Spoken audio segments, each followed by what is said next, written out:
Hello guys, this is What If Naruto Was Aizen Reincarnation, and shout out to the man himself, the GOAT the Yellowflash69THX, for providing this what if, and now we shall begin. My name is Naruto Aizen Namikaze. I am the son of the 4th Hokage Minato Namikaze, formerly known as the Yellow Flash of Konoha, and Kushina Uzumaki, also known as the Red Hot-Blooded Habanero. I also hold the Kyubi no Yoko, the strongest demon out of the 8 other Biju. My life was not been that great, especially when I was kid. Being called demon brat for some strange reason, accompanied with glares and whispers, scourging through garbages just to fill my stomach just so I don't succumb to death due to starvation. I can also remember being beat to death on many occasions. As I said, my life was not as glamorous as it is now. I am now the Yuzukage of the village of Yuzushi-Ogakure, a village that was once destroyed to be left in ruins.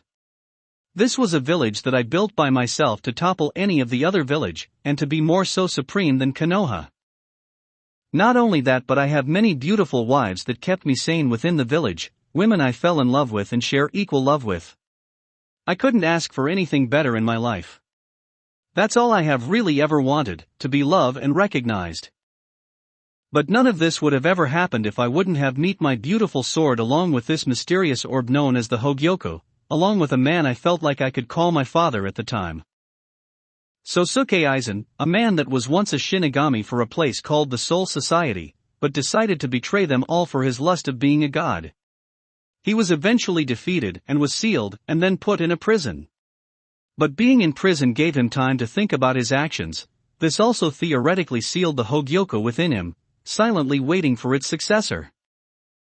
His sword, or Zanpakuto, which he gave to me, is named Kyoka Suagestu, Mirror Flower, Water Moon, an ordinary blade with an ordinary appearance, yet in terms of its skill is nothing short of beautiful. Complete hypnosis over a person's 5 senses by just a glance of the blade. Flawless. Truly remarkable. Life is good now. I am also the most powerful shinobi in all of the elemental nations, given the first triple S rank, which states to flee upon recognizing me, like they have a chance to flee anyways. This is my story of how I started from the bottom, then made it to the top. Come, and I will share this journey that I have been through with you. Here is my story. Love and recognition. 2 words I have been striving to attain for in my whole existence. But yet, these 2 words have always been denied to me. Why? I'm not completely sure. But I do hear people calling me demon brat and glaring and whispering dirty things about me. Here I am again, in an alley looking for food. God, this stinks, I'm so hungry, please let there be something in here, aha. An unfinished stick of dango. This should do for now. I rejoiced. As I went to take a bite into the dango, I hear steps and low chatter approach me. Shit. I thought, already knowing what is going to happen. A man with a Jonin flask jacket and some chunin along with civilians corner me within the alley. The Jonin steps out. Now you are done for, demon. We will finally get rid of you. You caused this village many deaths many years ago, so now we will put an end to you and avenge our loved ones. Fight or flight, this is what my mind was signaling me. My mind is telling me to run and get away from these people. And so I did, but where do I go? Running, I come across something. Is that a small space leading out of the alley? Screw it, it's my only way out. I dashed towards the space soon after they started charging with kunais and shurikens in hand. My heart palpitating, I'm almost there. Squelch. Aha, I screamed. Damn it, I got hit, I don't even know where I'm going. Wait, is that a forest? Maybe I can lose them in there, worth a shot. I jumped over the fence and started to run without a destination, deeper into the forest. All the Jonins, chunins and civilians stopped. Hey, what's the matter? Let's go get the demon, yelled a civilian to the Jonin. The Jonin spoke up, you must be crazy, this is the forest of death, most you think twice before entering here. And plus he's injured, since I'm pretty sure I nailed him, so if he doesn't die of bleeding out, the forest will finish him off. Let's go. What they didn't know is the demon child was about to rock the village of Konoha. Hokage's office. The Sandaime Hokage, Sarutobi Hiruzen. Nicknamed the god of shinobi, a man who had survived 2 wars and mastered at least 1,000 justas, was now sitting on his going signing through paperwork, customary to his position. Damn, my life has been consumed by these damn papers. Who the hell thought it would be good idea to make paper in the first place? Damn you, paperwork. He stopped and sat up and looked at the picture on his wall in front of him. It showed 3 figures he used to talk to a lot. It showed a tall blonde man beside a woman with red hair, and another tall man with long white hair holding a baby. That baby was none other than Naruto. The Sandaime always looked at Naruto as his adopted grandson growing up. He felt sad since he hasn't been able to visit him in a while. Maybe I should take him out to eat tomorrow, he thought.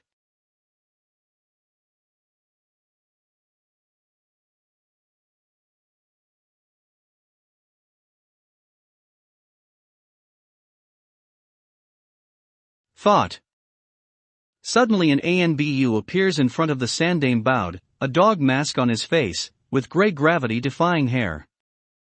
Hokage-sama, I overheard a few civilians in the bar talking about Naruto, and how they cornered him in the alley and chased him into the forest of death for him to bleed out and die there. As soon as those words left Kakashi's mouth, an insane amount of killing intent was being felt in the office and throughout the village, to where all the ANBU present in the shadows in the office fell to their knees by the large amount being exhibited by the god of shinobi. Kakashi, I want you to take 1 unit and capture all the ones responsible, and send them to Ibiki. The others here will come with me, and we will find him. Move. Immediately all ANBU shunshined out of his office. The amount of killing intent was insane. May God help those who did this to Naruto, Kakashi thought as he went to go gather a unit. With Naruto found himself slowing down now. Blood was on the ground, and he was holding his shoulder. Looks like I lost them, good. Not to find a place to res, OMFPH. Ow my head, Naruto moaned as he felt his back on the ground. He slowly stands up and sees he is in some kind of underground cavern. Looking up, he sees the hole he fell into. He all of a sudden feels a pull, like some type of force is pulling him to walk towards a specific direction. He continues on forward, barely being able to see anything in the caverns until he finds a rusty door. He looks at it closely and begins to rub it with his fingers. Wow, this door looks really old. I wonder what's inside. Well, I'm not going to know until I push it, he said. As soon as he places his hand on the rusted door, he gets shocked and faints, but before he could fully close his eyes and sleep, he notices a faint power coursing through him. Mindscape. Ow, my head hurts twice as much now. Where the hell am I now? He stands up and looks around and finds himself in place that just occupied nothingness, except the color white which was everywhere. Am I heaven? Naruto thought out loud. No, you are not, young one. A voice says. He spins around, almost breaking his neck, and sees this man with brown hair, his hair slicked back with one long strand gently resting in the front. He stood at 6 feet 3 inches wearing white clothes with a white-like cape reaching his feet. He had hands in his pocket and to Naruto had an alarmingly calm and dangerous aura about him. Who are you? Naruto shouts. The man's mouth took a slight smile and says, I am Sosuke Aizen, my child. Naruto just looks at him, takes a deep breath and says, Okay, Aizen-san, what the hell am I doing here? Why the hell are you here? What the hell is this place? What the hell was that door I touched? And what the hell just shocked me before I fainted? Shouted Naruto in pure hysteria. Aizen looks at him, and the first time in a while an amused smirk graced his face. Ah yes, let me answer those first 3 questions. You are here because you touched the door that I was sealed in. That door you touched was my prison, and what shocked you was the seal's energy. It's interesting as it seemed it allowed to meet in your mindscape. Aizen said. Naruto scratched his head, relived he got some information. Okay, that answers that, but why am I here? And what are you? From the looks of the door it looks to be at least 100 years old, so in that case you should be dead. Naruto said. Aizen slightly went wide-eyed at his intelligent response, and composed himself and spoke. How very astute of you, Naruto-kun. To answer your question, I am a ex-Shinigami. As soon as he said that, Aizen was not able to continue as Naruto freaked out and yelled. Oh my god, am I dead? Kami-sama has come to take my soul. He yelled hysterically.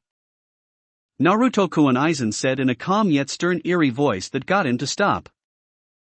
Before I was interrupted by your unnecessary outburst, I was about to explain. Like I said, this is your mindscape. It's a surprise you're even able to see me. As for me, I am past 100 years of age, and no, I am not Kami.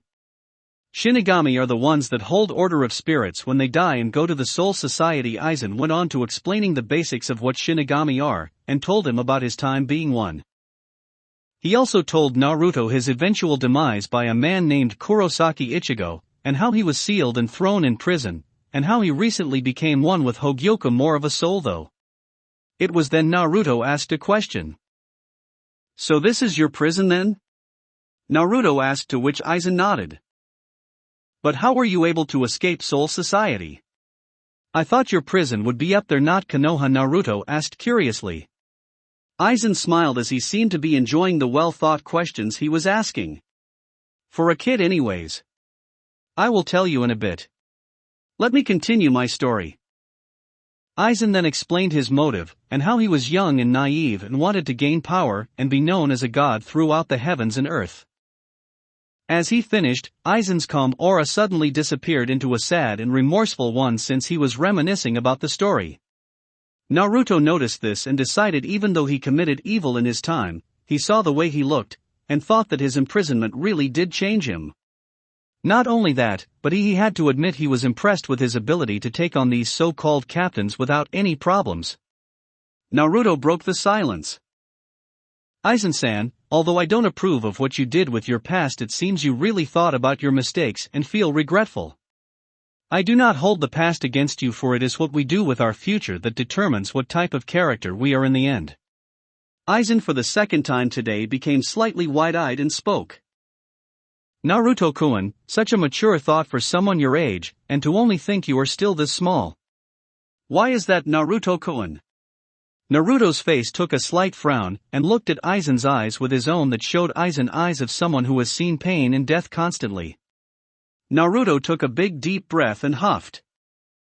Aizen-san, the way my life has been, forced me to grow up and mature faster. Sometimes I wish that I was still naive to world like all the kids around my age, Naruto said. Aizen frowned though upon hearing this. Naruto-kun, come here real quick, I want to see something, Aizen said. Naruto complied and slowly walked over to Aizen. Aizen had then put his hand over his forehead. With the power of the Hogyoku, he read Naruto's mind of his whole life up till now. He saw everything: being kicked out the orphanage, not being treated fairly, being almost beaten to death on a daily basis. To say Aizen was mad was an understatement. He may used to be a cruel and sadistic bastard that used people to his advantage, but a kid nonetheless had to go through things that would make most people break, maybe even himself. Although he smiled at this man Naruto called his GG, and was happy he could find some type of love, but nonetheless his respect of the boy immediately increased. Aizen took his hand off his head and knelt down to his level, and looked at Naruto's face. You asked me how I was able to end up here when I was imprisoned in Soul Society, correct? Aizen asked while Naruto nodded. Aizen lifted his palm facing upwards as a small purple came from his body, and began to float above it. This little ball is the Hogyoku. Its power is unimaginable, as it was an additional source to my own power. You will learn later on about what this does. But one thing the Hogyoku does, is it grants the owner's deepest desire. I didn't want to be in Soul Society anymore, so I'm assuming it took me here. Aizen said as the ball disappeared. Naruto was shocked to say the least. This tiny little ball was the source of this man's power who fought other Shinigamis? It must have been something else. Aizen saw the shocked look on his face and smiled as he asked him a question. Naruto-kun, if you were to have power, and you were capable of being the strongest shinobi on this planet, what would you do with that power? Naruto looked up and spoke without hesitation. I would protect those who aim to harm me and anyone close to me like Hokage Gigi, Aizen-san and any future friends.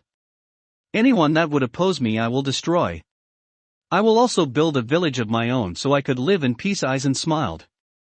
A true smile knowing him, and this boy will become real friends.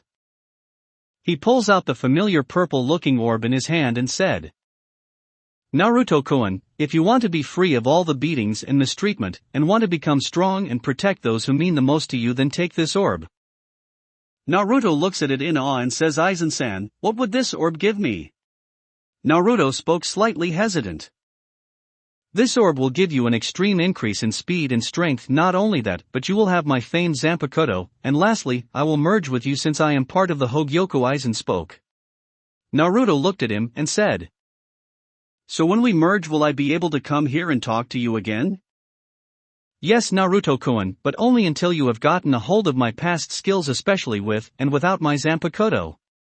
But after that my spirit will fade, and will be absorbed into the Hogyoku due to you being the new owner. Aizen spoke. With a slight frown which turned into a slight smile, Naruto said with much vigor. Well, I will make you proud, Aizen-san. With the abilities you will give me, I will change the world. Come high or come low, I will be the greatest shinobi to your testament and Hokage Gigi.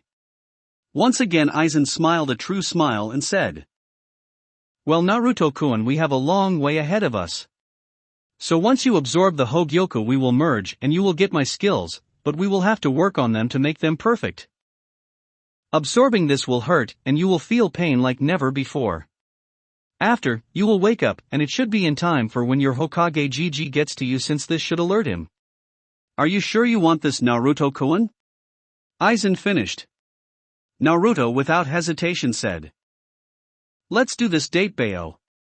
Naruto took the orb from his hands, and the orb slowly floated up, then smashed towards his chest. Naruto looks over himself.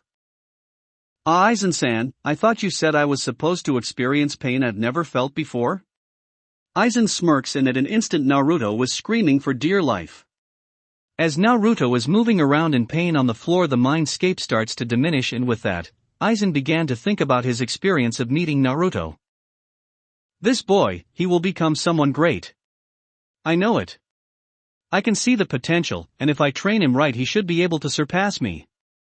This boy is very interesting indeed. No matter, I will turn him into something shinobis and shinigamis fear alike. Moments later Naruto woke up in the same forest he was in before he fell in the hole. Oh my goddamn head, why is it always me head? Why can it be any other body part? As soon as he stood up he immediately noticed the difference within his power and himself. Is this what it feels like to absorb the Hogyoku? Interesting. I feel like I can move mountains. I also feel taller. Way taller. He thought to himself. His focus shifted towards a specific, or as he felt a familiar energy source accompanied by 4 other people. As on cue, Sarutobi arrives. Naruto-kun. Sarutobi yelled. Sarutobi lands and looks at Naruto in shock. Standing before him was not the short 4-inch kid that looked skinny as he remembered. Before him now is a man standing at 5 feet 6 inches, clothes torn clearly showing the amount of muscle on him. Even breathing or moving any body part slightly, Sarutobi and the other 4 ninja were able to see every muscle move under very little strain. Even some of the women that accompanied the Hokage as Anbu couldn't help but blush red and have a slight nosebleed. He did look a lot older. Especially a purple-haired shinobi. Sarutobi was snapped out of his stupor when he heard Ohio GG. Sarutobi cracks a slight smile hearing the grandfatherly term being used, as he knew only person called him that. Naruto-kun, what happened to you? Why do you like you're a young adult? Sarutobi said. Yes, GG, matters on this issue shall be discussed in your office away from prying ears. Naruto said, referring to the Umbu. Sarutobi looked at him in mild shock yet again. Where was the little hyperactive blonde that shouts, and is impatient, and yelling date bayo? The person talking to him here seemed very calm, cool, and very collected. Snapping out of thought yet again, Sarutobi looked at him. Okay Naruto-kun, let's head back to my office. And with that they left Sarutobi's office. Over the course an hour and a half Naruto explained to him that he was first looking for food. Then up to where he got cornered and attacked. As he finished, everyone in room knew Sarutobi was mad if the rise of his killing intent indicated anything.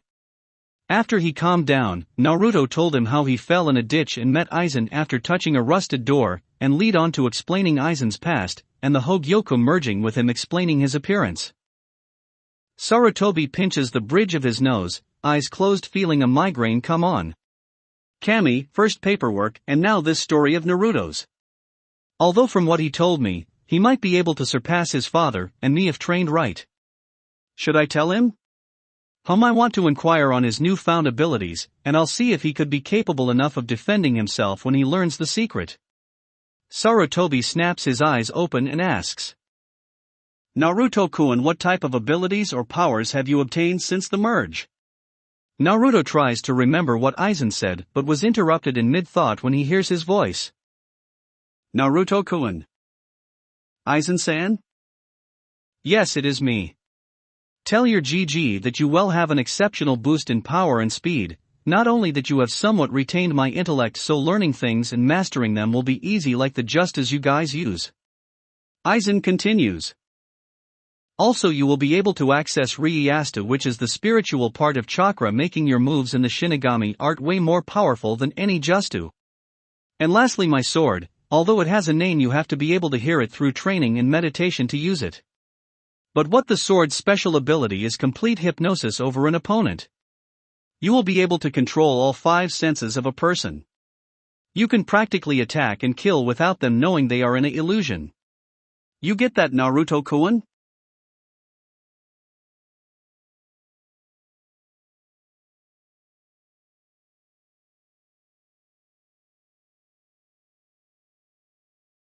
Little did Aizen know Naruto was sitting there wide-eyed and his jaw almost hitting the floor. After being explained everything he can have in terms of ability by Aizen, Naruto was practically drooling at the thought at how powerful he can become. After a while Naruto picked up his jaw and asked Aizen. Aizen-san. Aizen quickly interrupted. Naruto-kun, you shall refer to me as Aizen-sensei from now on since I will be training you tomorrow. Naruto responded, okay Aizen-sensei, should I tell him everything you told me? Aizen thought about it. Yes, tell him everything except the ability of your sword, that will be your trump card, but knowing since we merged you will eventually use it to show who's more dominant. Aizen finished with a smirk. Cutting the connection momentarily, Naruto fixed his eyes on Sarutobi, and told him everything he acquired. Sarutobi for the moment looked like his jaw was about to snap off any second as he was hearing this godlike power Naruto had acquired. Well, at least I can tell him about Kyuubi and his heritage now. Please forgive me Naruto-kun for being an old fool. He thought. The Sandaime cleared his throat to get Naruto's attention. Naruto-kun, I think it's about time I told you about your parents and Kyuubi my parents. Naruto said with such a sad-ridden face. Sarutobi could looked at the boy in sadness, it pained him to see his adopted grandson so sad. With a sigh, Sarutobi spoke. Yes Naruto, your dad was the 4th Hokage, Minato Namikaze. Your mom was Kushina Uzumaki. Your father was my successor, he was a very good man. He always cared for everyone, especially his friends and this village. He was undoubtedly the strongest shinobi to ever grace the elemental nations. Sarutobi continued. He actually looks just like you, blonde hair and everything. Your mom was a hothead, very talkative and a tomboy at that. But don't be fooled, she was one of the most beautiful kunoichi in the village. Having long beautiful red hair and blue eyes, she was also one of the most talented women to ever serve as a ninja here in Konoha. Kushina was known for Fuinjustu and being able to subdue the 9-tailed fox that attacked this village long ago with her chakra chains, being she had special chakra. Listen to me loud and clear when I say this, Naruto, they both loved you very much. At the time of her pregnancy they both couldn't stop talking about you, and how they couldn't wait to see how much a man you would grow out to be. No doubt they cared about you so much they both were willing to sacrifice their lives for you, and they did. Sarutobi ended with a sad sigh. It wasn't long until Naruto was looking at the ground, tears falling out of his eyes. A few silent seconds he only uttered one word. Why? He asked. Sarutobi could look in confusion until a sudden an explosion of sheer pressure came out of nowhere, forcing the ANBU in the room to sweat profusely, while the god of shinobi was having a hard time breathing and sweating due to the pressure being directed to him. Sarutobi managed to lift his head ever so slightly to look at who was causing the pressure, and was shocked when he saw his adopted grandson causing it. Where Naruto was standing, energy was surrounding him. But it was not visible chakra to Sarutobi's understanding, but some other type of energy. Purple Ryastu was streaming and surrounding Naruto. Sarutobi thought, my god, this feels like killing intent, but much stronger, this feels like pure power. What the hell happened to you, Naruto-kun? My body has never felt so heavy in my life. Naruto was standing there glaring at the Hokage. Why, Sarutobi, why didn't you tell me? He yelled with his spiritual pressure increasing even more than before. The floors started to crack little by little. It wasn't until he heard his sensei. Naruto. Aizen yelled firmly in his mind before continuing, Naruto-kun, one lesson you will learn from me is to keep your emotions in check and never let any emotion control you. Lower your spiritual pressure now and listen to his reasoning on why he did what he did. Aizen said, but inwardly smirking at the display. This boy has almost as much spiritual pressure as me before I left the Soul Society. And this is just after we merged. What's scary is he will surpass mine in a couple years if he trains. He might not even have to fight some people just by flexing his spiritual pressure alone. The next 4 years will be indeed interesting, he thought. With those words being said, Naruto calmed down just a little while the Sandaime and Umbu in the room were slowly trying to get their breathing back to normal. One thing was for sure though. Everyone who felt the spiritual pressure in the room that moment knew that Naruto will be someone you would not want to come across in the future. Naruto only stood there, tears still slowly coming off his face. He broke the silence as everything seemed it was back to normal. Why, GG? He asked more somberly this time. Sarutobi finished adjusting his clothes and getting his breathing in check and looked at Naruto. I'm sorry, Naruto-kun, what you need to understand is your father was so dangerous being that he ended a war with one just to that many people wanted to claim his head. Your father was the first person to ever achieve the rank of a double S rank shinobi with a flee on sight order if you saw him. If other villages would have known he had a son they instantly would have tried to kill or kidnap you. And I would not let that happen, Sarutobi said in a firm yet strong voice. While Naruto was processing the information he was just told. He was surprised that his father was so strong other villages gave an order to run away from him when they saw him. Not only that, but he ended a war with one just to. One word came to his mind when he thought about it, amazing. Aizen in his mindscape was somewhat impressed at the information they just received. My mind, now I know merging with this boy was the right thing to do. No doubt he will become powerful, Aizen thought, smiling. Naruto spoke up. I am sorry for the way I acted, GG. It's just being alone and thinking no one cared for me made me very sad and angry. It's nice to know that I had parents who loved me and were powerful at that. I understand you were only looking out for me. I promise an outburst like that will not occur again. I am sorry, Hokage-sama, he said as he bowed. Sarutobi was shocked at how he addressed him. Never in his life has Naruto called him Hokage-sama. A smile was found on Sarutobi's face when he replied. It's okay, Naruto-kun, knowing if it was someone else they would have done the same thing. I can tell by your response and surge of power thought that you will become a great shinobi if not the best. Sarutobi continued. Naruto, do you want to know why people call you demon brat? At an instant Naruto locked eyes with him with a mix of curiosity and painfulness.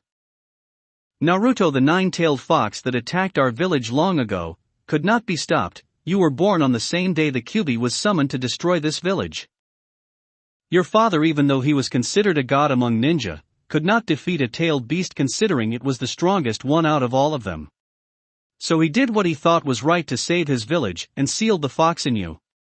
You saved our village that day, Naruto-kun, and in your dad's last words to me, he wanted the village to see you as a hero. But people were still recovering from their own losses in those times, and were traumatized to the point not a lot of people got over that day. And even going as far as misplacing their anger and sadness onto you. Sarutobi said. Naruto went wide-eyed. Everything was now making sense. Why they called him that name, why people hate him and don't give him the time of day. He suddenly asked. GG, if I saved the village, then why do people hurt me and try to kill me? Sarutobi slightly winced at the bluntness of the question. Like I said before, it is misplaced anger, but Naruto-kun, always remember that people will fear what they do not know. Now let me ask you a question. If I poured a bowl of water in a cup, does the water become the cup? Naruto responded, of course not, GG, it only holds th. Naruto had then came to a realization. Sarutobi saw this and said, I see, you understand it now. People believe since the demon is sealed inside of you, you are the demon itself by association. What they don't know is you are only holding it back. Naruto heard this and instantly felt at ease. He was starting to believe the people who called him that. But now that he had found out about his parents and the Kyuubi, he was starting to feel much better. Naruto straightened out his posture and spoke. GG, from now on if anyone messes with me they will feel the wrath of power, and I will not guarantee they will survive. Naruto spoke in a slightly disturbing calm voice. One thing was for sure. With his newfound power, he ain't taking shit from no one. Sarutobi sighed knowing this would happen sooner or later, so he spoke. Okay Naruto-kun, but at least try to avoid it, if not then try not hurt them that badly. Because I do not feel like doing more paperwork than I have to. He said as both Sarutobi and Naruto shared a chuckle. I promise GG. Also GG, I also have a request, Naruto said seriously. And what would that be? Sarutobi asked, slightly curious.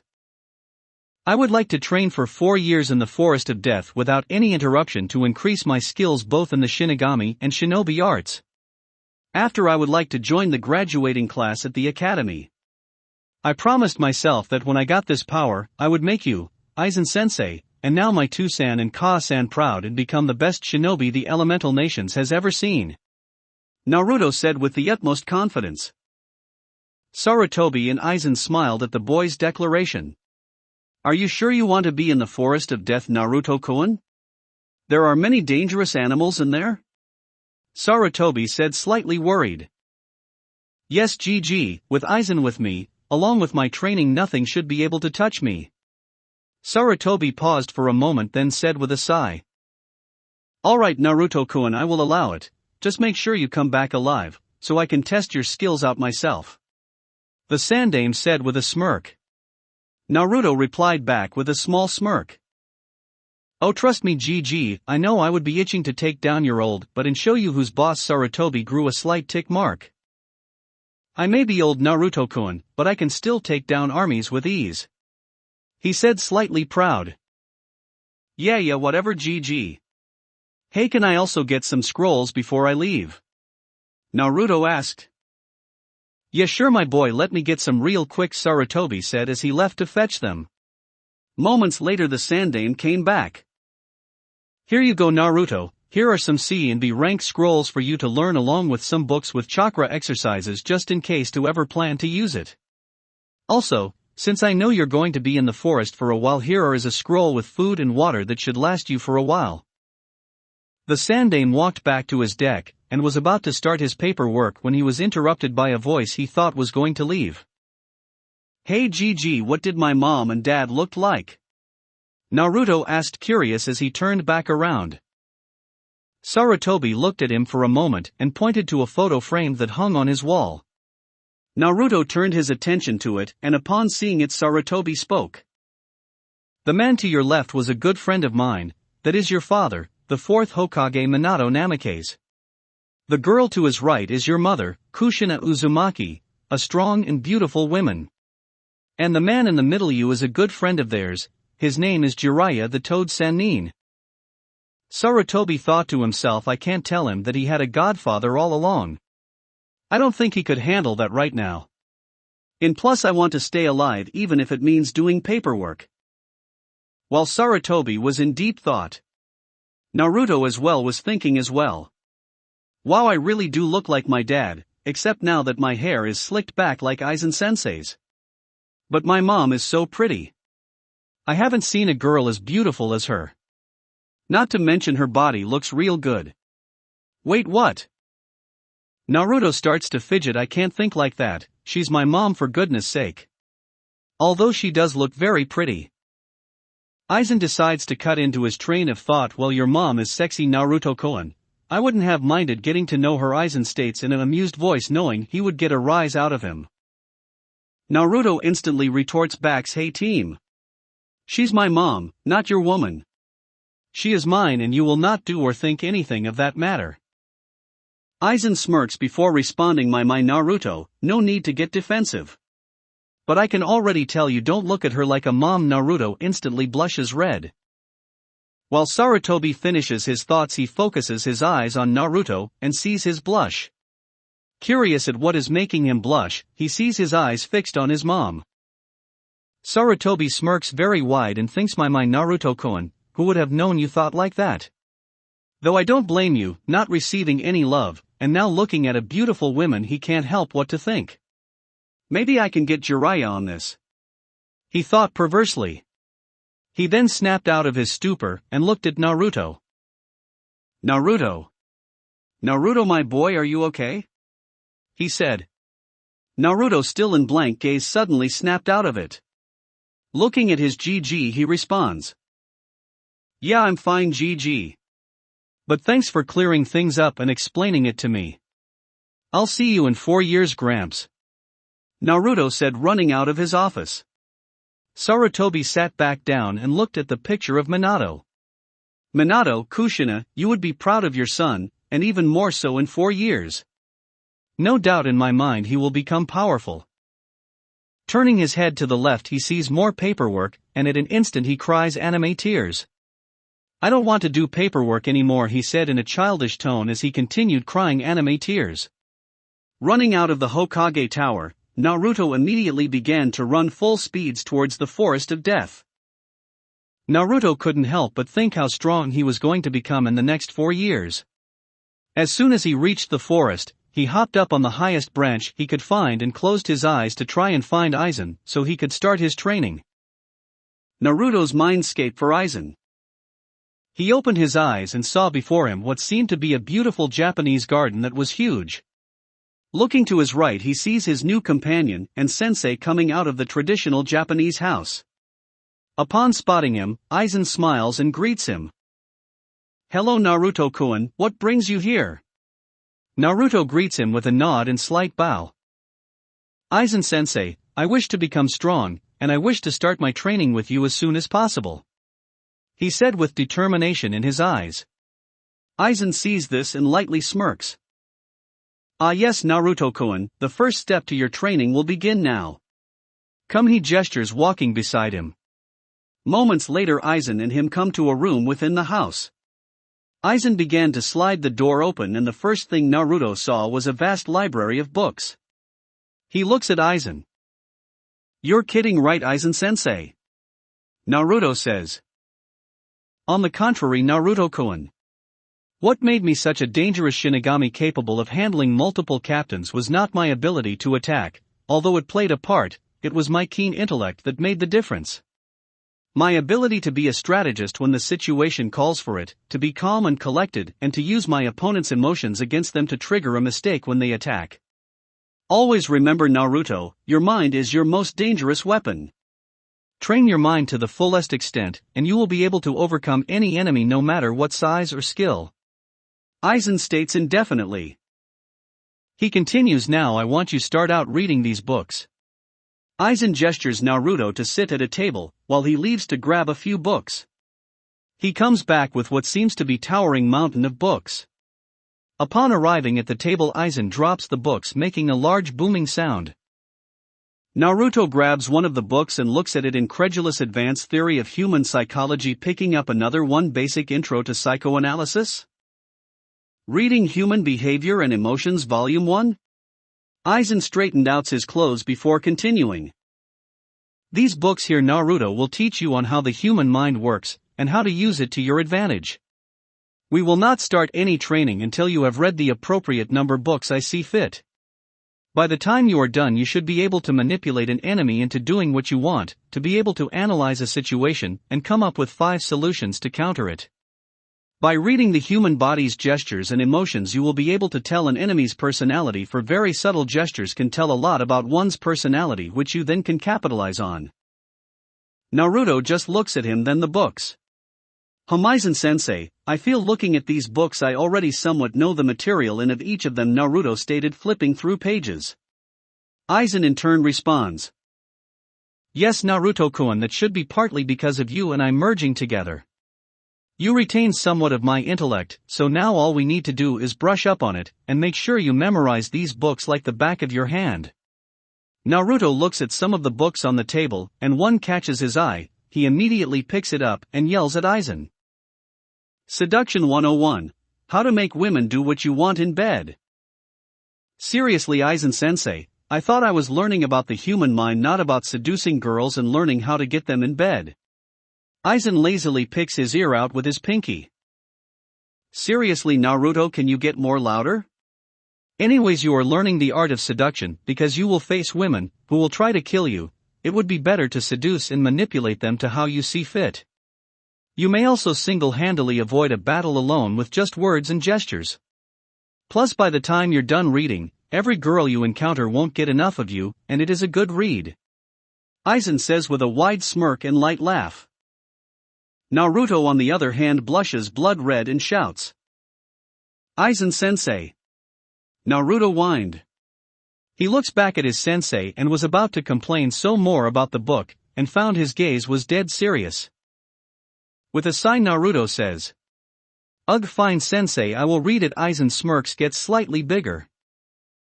Thought you would see it my way. Now you will spend every day in this mindscape.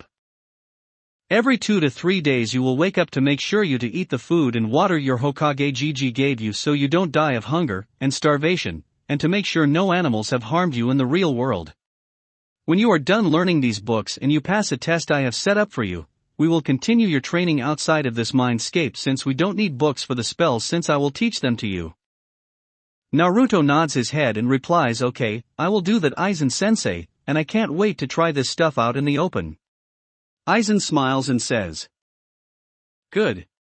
Now read all these books. Once you finish, come find me, and I will test your knowledge to see if you understand the material. Hi. Naruto yells. 100 plus books, and a month later.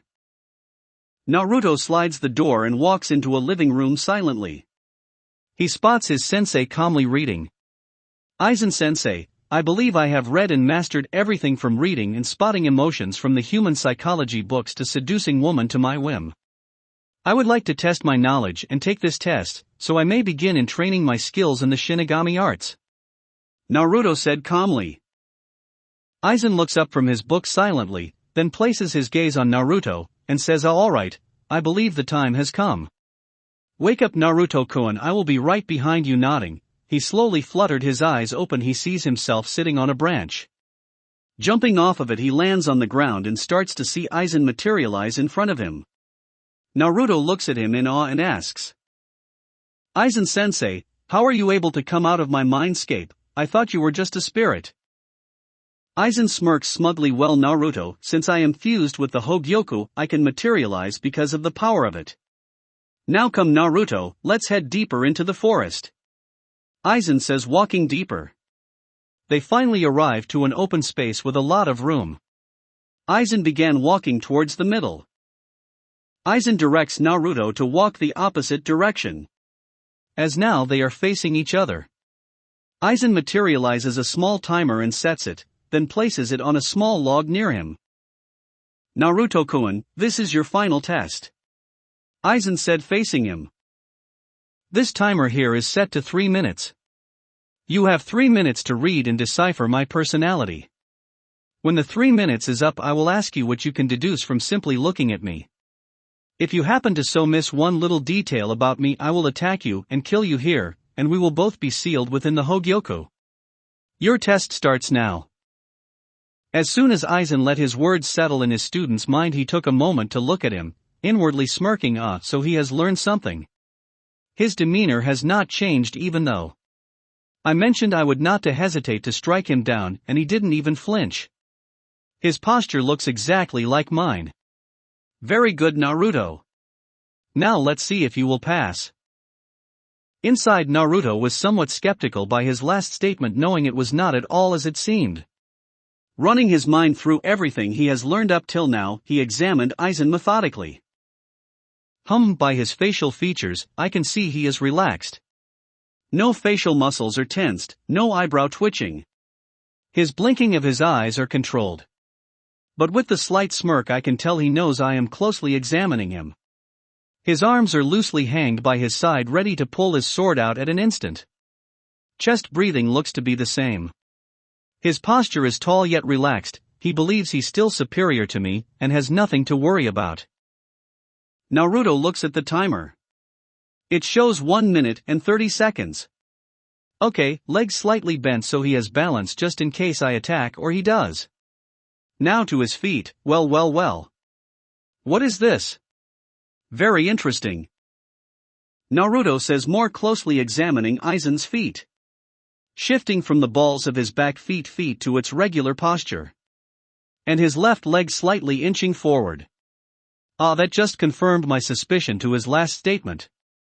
Naruto thought very proudly. Regardless if I answer this wrong or right, Aizen-sensei is going to lunge and attack me. Very tricky of you, Aizen-sensei, he must expect me to counter. Now to divert an oncoming attack and counter. His sword is on his left side, which tells me he is right-handed. When he pulls it out, he will slash with a wide arc, or his sword will come down to slash me. His two legs are slightly more apart than usual, so he will use a wide arc to overpower me, so he will compensate for the speed and balance he could have had in straight slash. Okay, I know what to do. Bring it, Aizen-sensei. Ring. Aizen stops the timer. So Naruto-kun, what can you deduce from just looking at me? Aizen says with a smile. Naruto showed his smile in return. But it wasn't a regular smile, a smile that clearly shows he knows what he is planning. Yes, Aizen-sensei, let's see, you are very relaxed in the stance you are in now. You look to be ready for anything. But what caught my eye is the way your legs are positioned, he replied. Aizen's smile getting bigger and replies innocently. Really, Naruto? Please elaborate.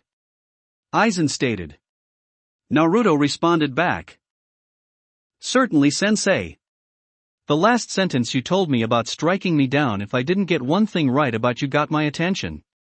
As soon as I started examining your feet, I saw that your left leg was slowly inching further from your body, while your right leg was routinely shifting to the balls of your feet.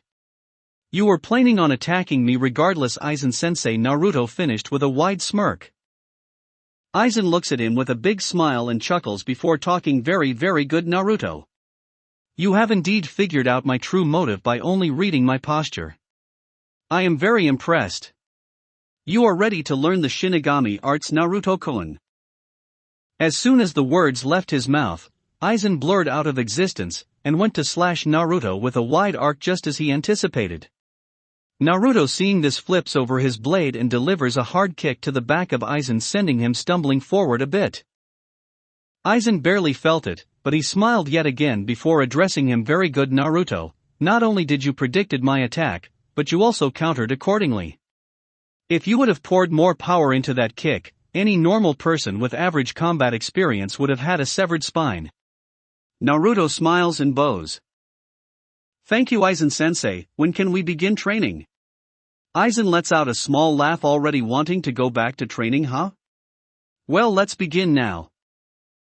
Yash! Naruto yells, following Aizen in tow.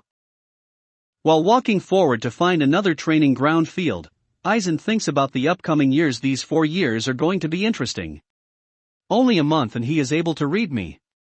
In the next few years he will become the most deadliest shinobi in his village. And then we will show them the definition of fear, he thought with a smirk. First year training.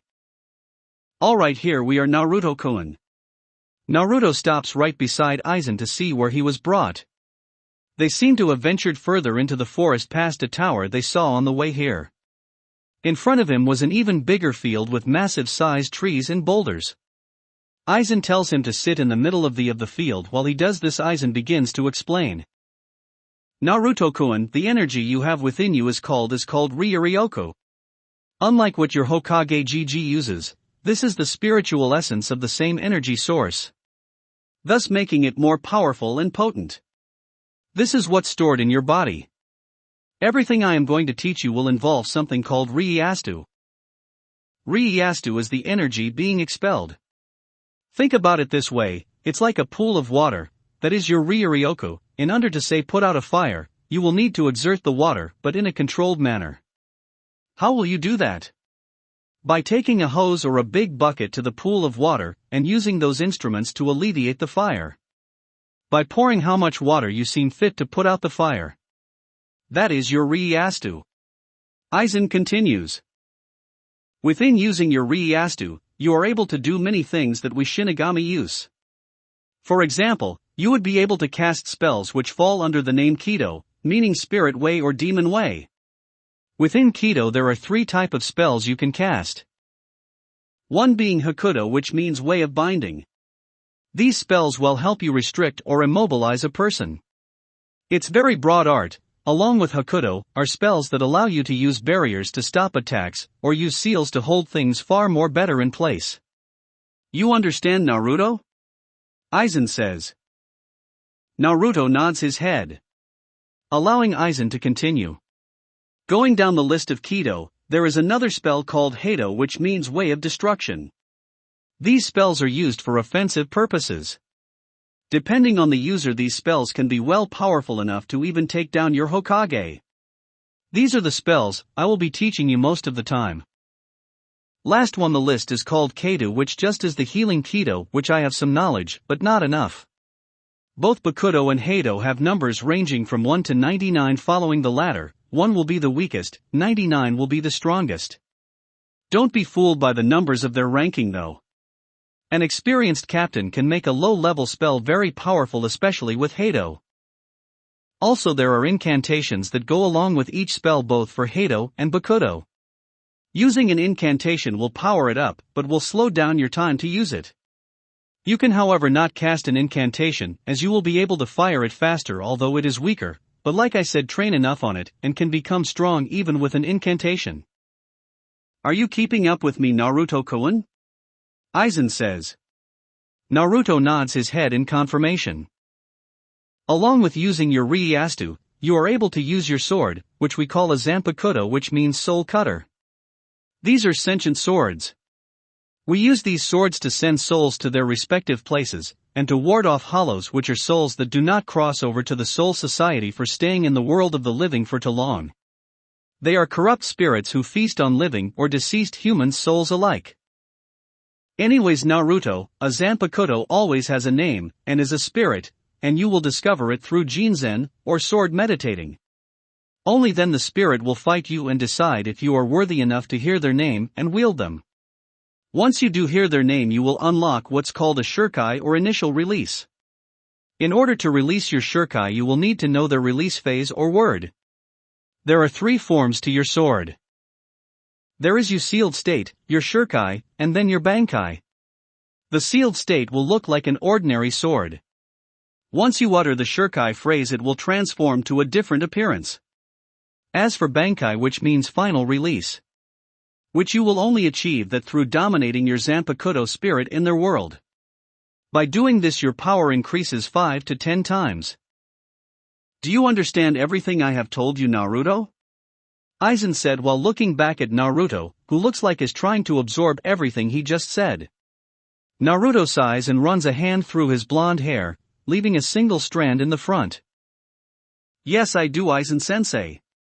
The power I need in order to do Kido is based on my Riyasta, which I get from a pool of energy inside me called Ryuryoku. Also, there are 3 types of spells that fall under one category, and within that category, I can either heal, attack, immobilize, or defend. Also, I will be getting a sentient sword that I will have to meet within meditating. Once the spirit thinks I am worthy, the sword will tell me its name and release command to where I will be to use its true abilities. Naruto said. Aizen looks at him with a smile. Very good, I see you get the gist of it. Now stand up, and I will teach you how to do Heido and Bakudo spells. We will be doing this for 6 months, then the rest of the months I will teach you how to wield a sword, and you will be meditating to reach your sword spirit. I will also tell you we will have to talk to Kyubi, so we know it won't do anything to harm you or your training. Aizen said, heading towards the trees and rocks. Naruto flinched slightly when he heard meeting Kyubi. But knowing he had to do it, he straightened up and followed Aizen towards the dummies. Upon arriving, Aizen spoke first. Now Naruto, I will be teaching you multiple Heido spells on these trees and boulders. You will do these till you drop and don't have an ounce of Riyasta left. Are you ready for your training?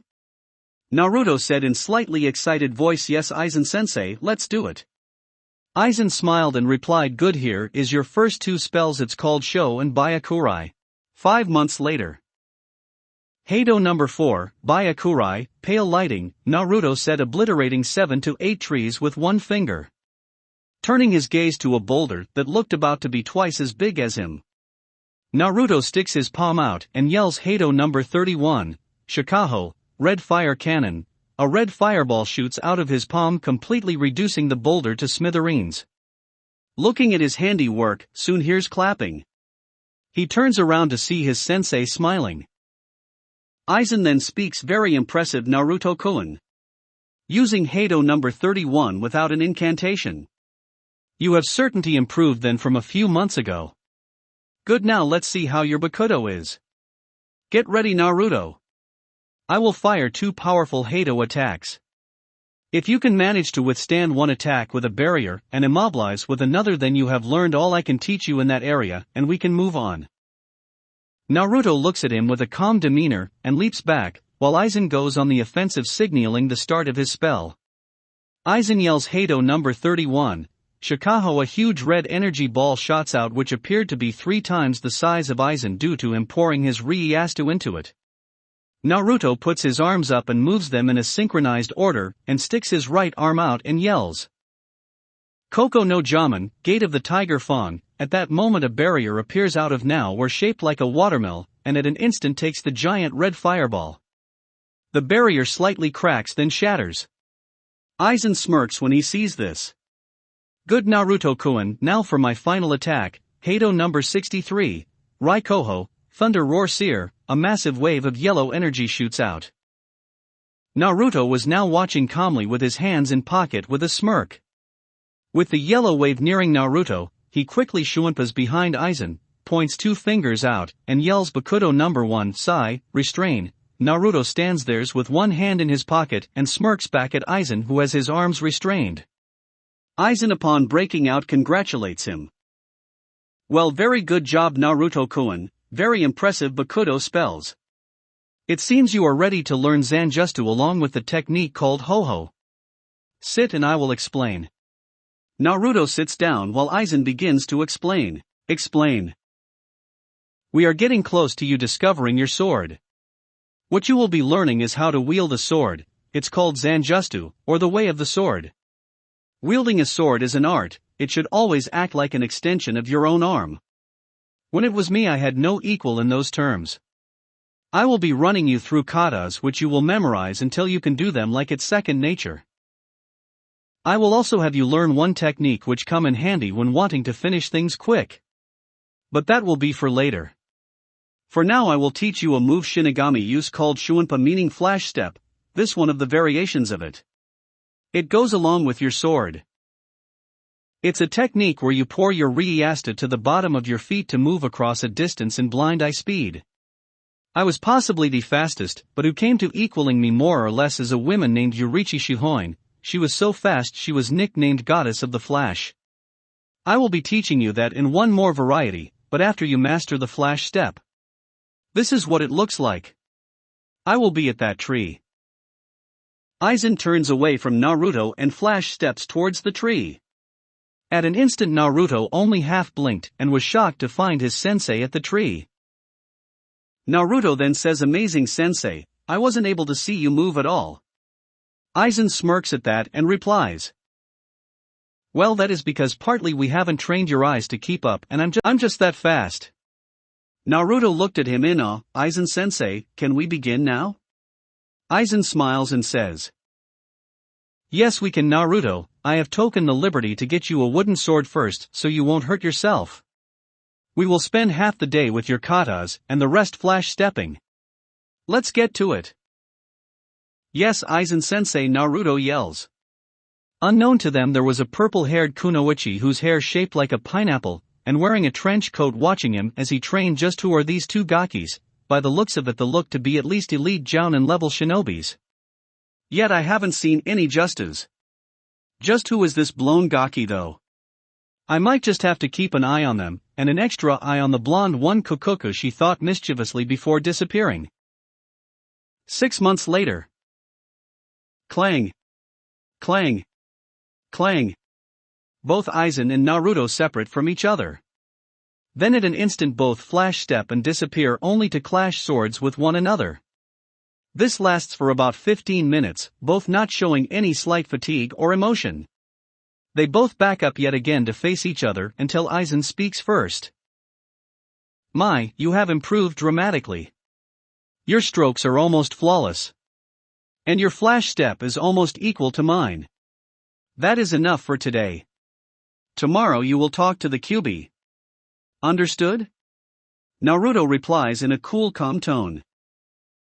"Yes, Aizen-sensei, I am ready to face anything that will come my way. They will be nothing compared to me. Kyuubi or not, they are only mere ants," Naruto says. Aizen smiles at his response. "Great, now go rest for tomorrow." The next day. Naruto wakes up early in the morning and starts to meditate to try and find his way to the Kyuubi's mindscape. Kyuubi's mindscape. Drip, drip, drip. Naruto opens his eyes and sees he is in a sewer. Dark, damp and eerie is what Naruto could describe it as. Walking forward, he starts to see a huge cage with some type of seal on it. Walking closer, he hears a low growl, and then a full growl that flies past him with such intensity his hair and clothes almost look like they're about to be torn off. Inside, Naruto was unaffected and merely got closer. Then he hears a booming male voice.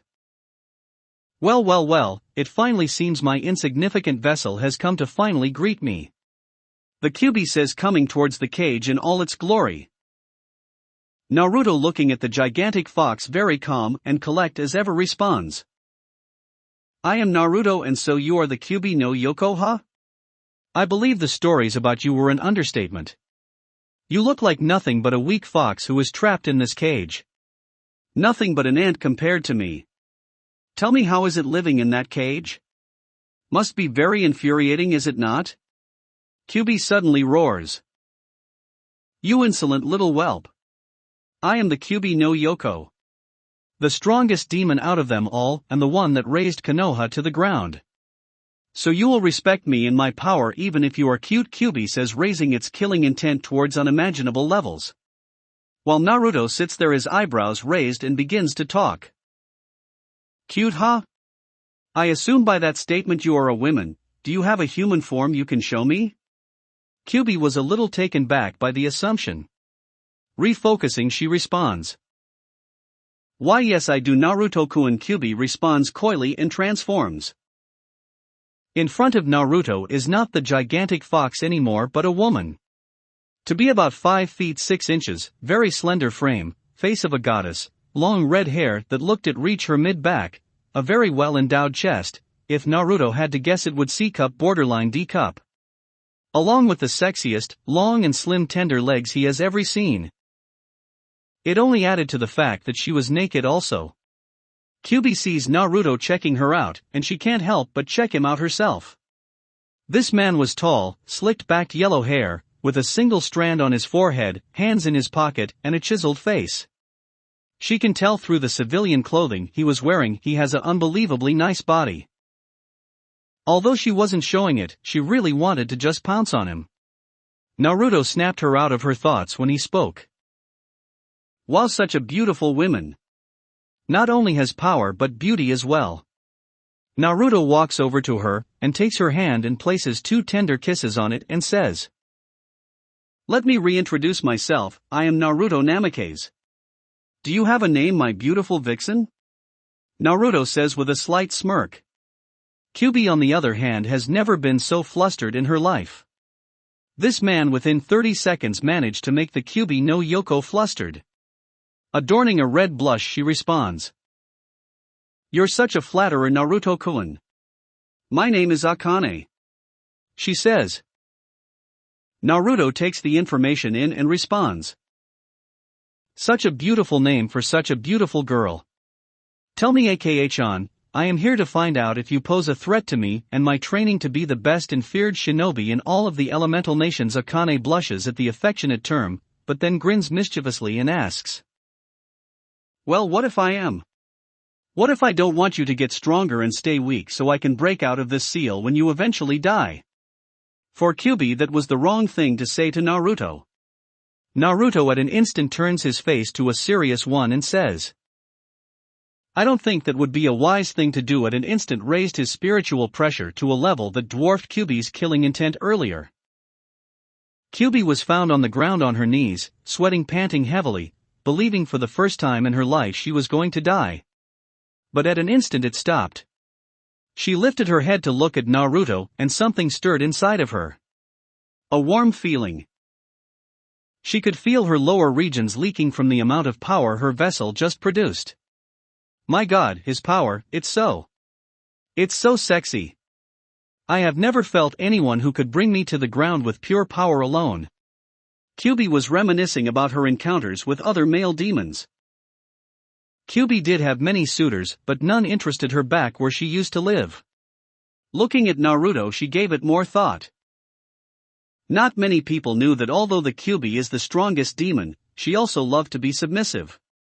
She just couldn't find a partner that even resembled a match for her strength. But now here she is, looking at her vessel still flustered and somewhat turned on. One thought popped into her head. Oh, he will be mine, and he will give me kits. Naruto decided to speak up, breaking her from her thoughts. "Ah, I see you have witnessed my power. No, that was only a mere fraction of what I truly hold." Kyuubi stood there wide-eyed. A fraction of his power was enough to bring her down, how much at half, or full power at that? Naruto, seeing the realization in her face, asks again. "Let me ask you this question again, Aka-chan, will you hinder my growth as a shinobi to becoming the most feared in the elemental nations?" Akane responds by throwing herself at him, crying into his shirt. For a moment he was taken back by the sudden action and change of emotions. It wasn't until he heard talk that he found out why she was crying. Sniff. Sniff. "I'm so sorry, Naruto-kun. I am so sorry." Naruto looks at her down, head buried into his chest, trying to figure out why she was saying sorry. "And what would you be sorry for, Aka-chan?" he asked in a more softer voice. Akane was crying even harder now. "I'm sorry for what I said earlier. I was only trying to get a rise out of you from that comment. But I'm also sorry for attacking your village. But I've seen what they have done to you, Naruto-kun. They hurt you so much physically and emotionally. I tried healing you as best as I can whenever you were hurt. I don't know why people would do such a thing to you. I'm just so sorry, please Naruto-kun, please forgive me," she cried hysterically. Naruto slightly stiffened when he heard that she saw the things that hurt him, but he was slightly relieved when he heard he was constantly being healed by her. He always wondered about that. He used to think everyone was like that. Taking off his calm collective aizen facade, he spoke in that soft tone again. Aka-chan. Akane looks up at him, red and puffy-eyed. He starts to caress her face only for her to lean into it before continuing. "Aka-chan, I'm glad that you were there for me when no one else was. And I'm glad you are apologizing for attacking the village. The past is in the past. Let's start by reshaping our future. Together. Getting to know one another. Naruto said, smiling. He continued. Although, can I ask you favor, aka-chan, he said a little more seriously. Sure, Naruto-kun, what is it? Lightly blushing, not being used to the affectionate term. Well, my sensei has trained to use Riestu, which I'm pretty proficient at. Though I remember him telling me Riestu is the same energy at which GG uses, but from the other half. I was wondering if you knew how to use the other half, and if you do, can you teach me how to use it? Naruto said, slightly hopeful. Ah yes, Naruto-kun, the other half is called chakra. Chakra is the molding of physical energy and spiritual energy to perform justus.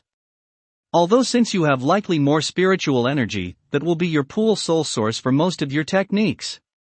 Also, unlocking your chakra and combing them would double the power of your techniques. Akane said. So will you teach me, aka Chanhum? Naruto said. Noticing she was still in his arms, he gently inched away from her, and put a hand on her face, and gently stroked her cheek, causing her to blush until he put his mouth to her ear and whispered. I promise, aka-chan, it will be worth your while if you teach me. Maybe we can both learn things from each other, he said in a low seductive voice. She's answers shakily. SS sure, Naruto-kun, we can learn tomorrow. Naruto shows a true smile to her for the first time, and her heart instantly beats faster and responds. Good, now let me change this mindscape for you. Suddenly the cage disappeared, and what appeared was a mansion-type Japanese-style house with a huge beautiful garden outlooking a pond. Naruto shunpas to one of the bedrooms and lays Akane down. She laid there, body slightly trembling, thinking they were about to get intimate. Also the tone he used with his words earlier, and the insinuation of his words. It didn't help that he had a primal aura to him as well. Naruto whispered to her. Here's a little thank you gift I know you will like. Without a word she lunges at Naruto and starts to kiss him hungrily and full of lust. Naruto for a second was a bit taken back seeing how she flipped the tables on him. But after a few moments of each other's tongue trying to dominate each other, he began to understand what type of woman Akane was. Especially from the surge of spiritual pressure he gave her, and the clear liquid that came trailing down her leg he spotted not too long ago. It made sense. She came as someone who tries to put up a dominate front, but in the end wanted to be a submissive female. From the way he would try and dominate her, his assumption was right, especially how she would submit to his tongue while putting up a fight. Remembering the book of seduction he read from Aizen, he started to pour more into the kiss, and show her a real alpha male. He started to grab her sides with his hands and slowly rub up and down, getting the knowing reaction out of her. Akane started to moan into his mouth from the kiss. She was getting really turned on. It wasn't until he slid on arm down, grabbed her bare skin as forcefully, making it even harder for Akane to stifle her moans. Naruto started trailing kissing from her mouth down to her jaw, and eventually her collarbone. Moaning in bliss, she tilts her head, giving him more room. She couldn't take it more. She can feel the bulge on her leg. Her hand started to slowly trail down his chest to grab his crotch, but suddenly a hand gripped her wrist firmly. And she heard a whisper. That is off limits for now. Maybe later. I want it to be special. For now I will leave you here, for I have to tell my sensei what happened. But I will back tonight. Naruto whispers huskily. Akane then said, very flustered, oh okay, at least let me set up a mental link with you so we can talk later. Akane was about to speak up, but for the last time took her in a breathtaking kiss, leaving her momentarily stunned while Naruto vanishes.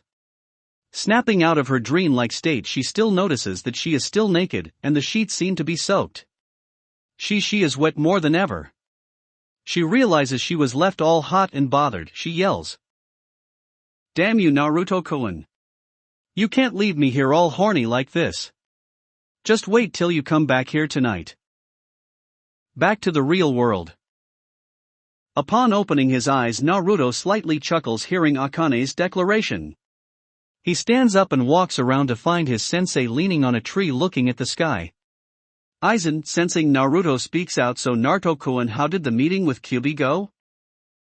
Naruto takes a moment to think about his experience, going from intimidating her at one moment to making out with her the next. It was very interesting to say the least, Aizen-sensei. Naruto says with a small smile. Aizen looks back at him knowing something happened. Oh, do tell, Naruto, how was the fox like? Aizen says, smirking. Naruto looks at him and cracks a slightly bigger smile. She is defiantly the picture definition of a goddess. Not only that, but she will not harm my training. In fact, she will do the opposite. Aizen smiles. While inside, Akane blushes red inside from the way she was described. Good, good. We also have another problem, Aizen said. I believe you are referring to our food supply being almost non-existent. Am I right? Naruto said. Correct. It looks like we will have to go back to the village and get some, Aizen says. Naruto on the other hand thought about it and spoke. Aizen-sensei, I believe you have a way of getting the food without having to show ourselves, correct? Aizen smirks. Very much so. Tell me, Naruto-kun, how do you think we can get in a grocery shop without people knowing who we are? Naruto takes a moment to think about it. I can't do any justice, for I haven't unlocked my chakra yet. We can't sneak in there, for Aizen-sensei never taught me stealth. I also can't ask GG Ether. The only option I can think is to. I see. That could very well work. And it will be a good way to test it out. Naruto smirks back at Aizen. I see what you have planned, Aizen-sensei, and I believe it will be a good way for me to see if I improve. Aizen chuckles. Well, then we leave as soon as it gets dark. Little did Naruto know he was about to encounter a situation that would really test his skills. The sun began to come down. Naruto looked at his sensei and spoke. Aizen-sensei, it's time. Aizen looks back at him and says. Indeed it is. Let's see whose Shuunpa is faster. And Naruto-kun? Naruto with a slight smirk replies. I believe mine would still be faster, Aizen-sensei. I am already at your level, and in 3 more years I will only get stronger. Aizen replies, let our actions do the talking, Naruto. Let's go. Both figures blurred out of existence.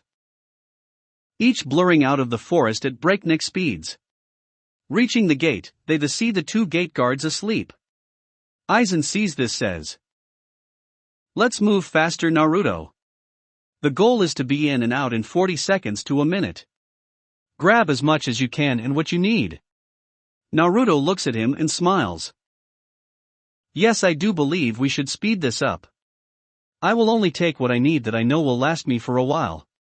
So I limit my visits to the village. Aizen looks at him and smiles. Good idea, Naruto-kun, there is the store, let's go. 1 minute and a mad store owner later. Well, it seems like we accomplished our goal, Aizen said, carrying a few bags. While him and Naruto were Shuunpa ing back to the forest of death. They both hear a woman scream coming from a compound ahead of them. Help! Help me, someone! Please! Naruto and Aizen instantly perk up and stop. Naruto gives Aizen a silent signal telling him he's about to go, and found out what's going on. Aizen smiles and looks at him then the night and says. Helping people within your village even after what they have done to you. You're a good kid, Naruto. Doing something I would have never thought about. Naruto flashes a true smile. Hi, Aizen-sensei. You should know me by now. None who oppose shall live to see another day. Naruto said, putting his Aizen facade. He was about to Shuunpa before Aizen stopped him. Naruto, switch me swords. Naruto's head snaps back wide-eyed. Sensei Wi. Surely I am not ready to handle something as beautiful or powerful. Aizen chuckles. I believe you are ready to handle my sword. Your katas are flawless. All you need to do now is just get used to the blade. Aizen unties his sheath and gives him the sheath with the scabbard. Naruto takes it into his hands somewhat shakily. Taking off his sword and sash, he trades Aizen. Marveling at how beautiful the blade is, he ties the green sash on his waist and securing the sword. He looks at Aizen and bows. Aizen-sensei, I will make you proud using this sword. This means a lot to me. Thank you. Naruto then shunpas to the compound. Aizen, while making his way to the forest, begins to think, smiling, you already made me proud, Naruto. You just don't know it yet.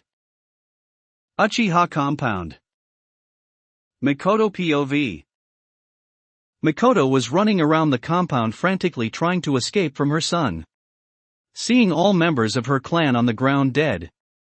Her older son, the prodigy of their great clan, just slaughtered everyone. She had to witness her son kill his father. Mikoto was having a hard time wrapping her head around this concept. She was shaking out of her thoughts when Itachi Uchiha, a graduating student at the top of his class at 7 after only 1 year, mastering their famed Ido just to the Sharingan at 8, passing the Chunin exams at 10, and becoming an ANBU captain at age 13. No doubt he was well beyond his years. Stood in front of Mikoto, blocking her only chance of escaping. Mikoto stood there frozen. The only thing now that was in her way was her son. Itachi looked at her emotionless. Sharingan blazing. Mikoto broke the silence. Why, Itachi-kun? Why did you slaughter our clan? Your father, your friends, tell me why. Mikoto said, on the verge of tears.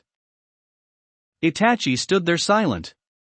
Until speaking in his monotone voice to test the capacity of my skills. Although you should know Ototo is alive. I put him in a strong genjutsu. He will come to despise me. He will hate me and look to seek revenge. It ends here. Itachi took out his ninjato and looked at his mother for the last time. And silently whispers. Forgive me, Kaa-san, and brought his sword to slice her. Mikoto closed her eyes, believing she was going to die. It wasn't until she heard a loud clang in front of her. Opening her eyes, she sees this tall blonde man in front of her blocking her son's sword. She hears the words. I don't think that is a wise choice, Umbu-san. Naruto's POV. Naruto quickly shunpaed inside the compound. Upon entering, he saw bodies on the ground with blood everywhere. Quickly walking to some bodies on the ground and closely examining them, it seems these kills were fast with only a single strike. Looks more like this person did not want to trend too long here. Upon further inspection, he spots a little boy on the ground squirming and sweating. It seems he is the only one who is alive. But it seems he is in some nightmare, he thought. Quickly picking him up and setting him down near a house. He quickly shunpas further into the compound, and he comes to see two people. A man and a woman. By the looks of it, she must have been the one who was screaming. Seeing this man pull his own sword, coming down with an attack. Naruto quickly drew his sword to block his, and said, I don't think that is a wise choice, Umbu-san. Normal POV. Itachi was naturally surprised to who this man was that blocked his sword. He backed up from him and examined him. He looked to have normal civilian clothing on, but with a green sash with a black scabbard. He responded back, who are you and what are you doing here? Itachi said, forming his Mangekyo Sharingan. Naruto looks at him with a calm face and sheathes his sword and responds, I am here for I heard someone screaming, and as a concerned citizen I came by to check. Itachi responds, from the way you drew your sword you don't look a civilian. Who are you really? That really isn't important now, Umbu-san. Tell me, why have you gone and murdered everyone here? I am very curious to hear your response. Itachi responds with the same answer he told his mom, I did this to test my capacity of my skills. Naruto looks at him questioningly, to test your capacity, huh? I hardly believe that's the case, Umbu-san. Why kill people who aren't up to your level when you could have clearly tested your skills among your fellow Umbu? Naruto said. Itachi for the first time in a while became slightly stunned at his statement before Naruto continues, so tell me again, Umbu-san, what is your true motive murdering everyone here? For a while Itachi didn't respond. He charged Naruto with his sword in hand, planning to end him by slicing him down. It wasn't until Naruto did something that surprised him. With one hand in his pocket, Naruto quickly drew his sword with the other hand, blocking the downward strike with ease. Pushing Itachi back with his sword, he turned his head to Mikoto, who was still frozen in place, and flashed her a slight smile, and says, "Do not worry your little beautiful face over this. This will be quick." Mikoto on the other hand blushes from cheek to cheek from the compliment she was given. She begins to wonder who this man is, who is the blonde man. By the way he handles his sword, he must be good if he can block Itachi-kun with such ease. Itachi-kun isn't a slouch in all means. Mikoto starts to look at him up and down more closely. "My God, look at that body. I can literally see every muscle on him. Man, I can just picture him being on him." Bad thoughts, Mikoto, bad thoughts. He's probably half my age. But my God, look at him, she said somewhat dreamily. Naruto on the other hand sizes up Itachi. "Very good, his form is good. But not as good as mine. His stance is very loose with a few holes. But it mainly relies on speed. His footwork is good from the way he charged at me. But what is with those eyes? I've never seen them before. It must be an enhancement to his skills if he has them activated." But to what? His physical skills, his chakra? Well, let's see how he proceeds. Itachi, flashing through hand signs, yells, "Katon, Gokakyu no Justu, great fireball technique." A huge fireball shoots out of Itachi's mouth and heads towards Naruto. Naruto, unfazed, Shuinpa's right behind Itachi and whispers, "Too slow, Umbusan." Itachi hears this with wide eyes. He didn't even see him move. Capitalizing on Itachi's stunned state, Naruto draws his sword to slice him on the back. Itachi grunts, while Naruto flicks the blade with blood on it off. Itachi then begins to fight him in taijutsu using a high-level stance. But much to Itachi's surprise, he is dodging with much ease. Backing off. Naruto begins to talk again.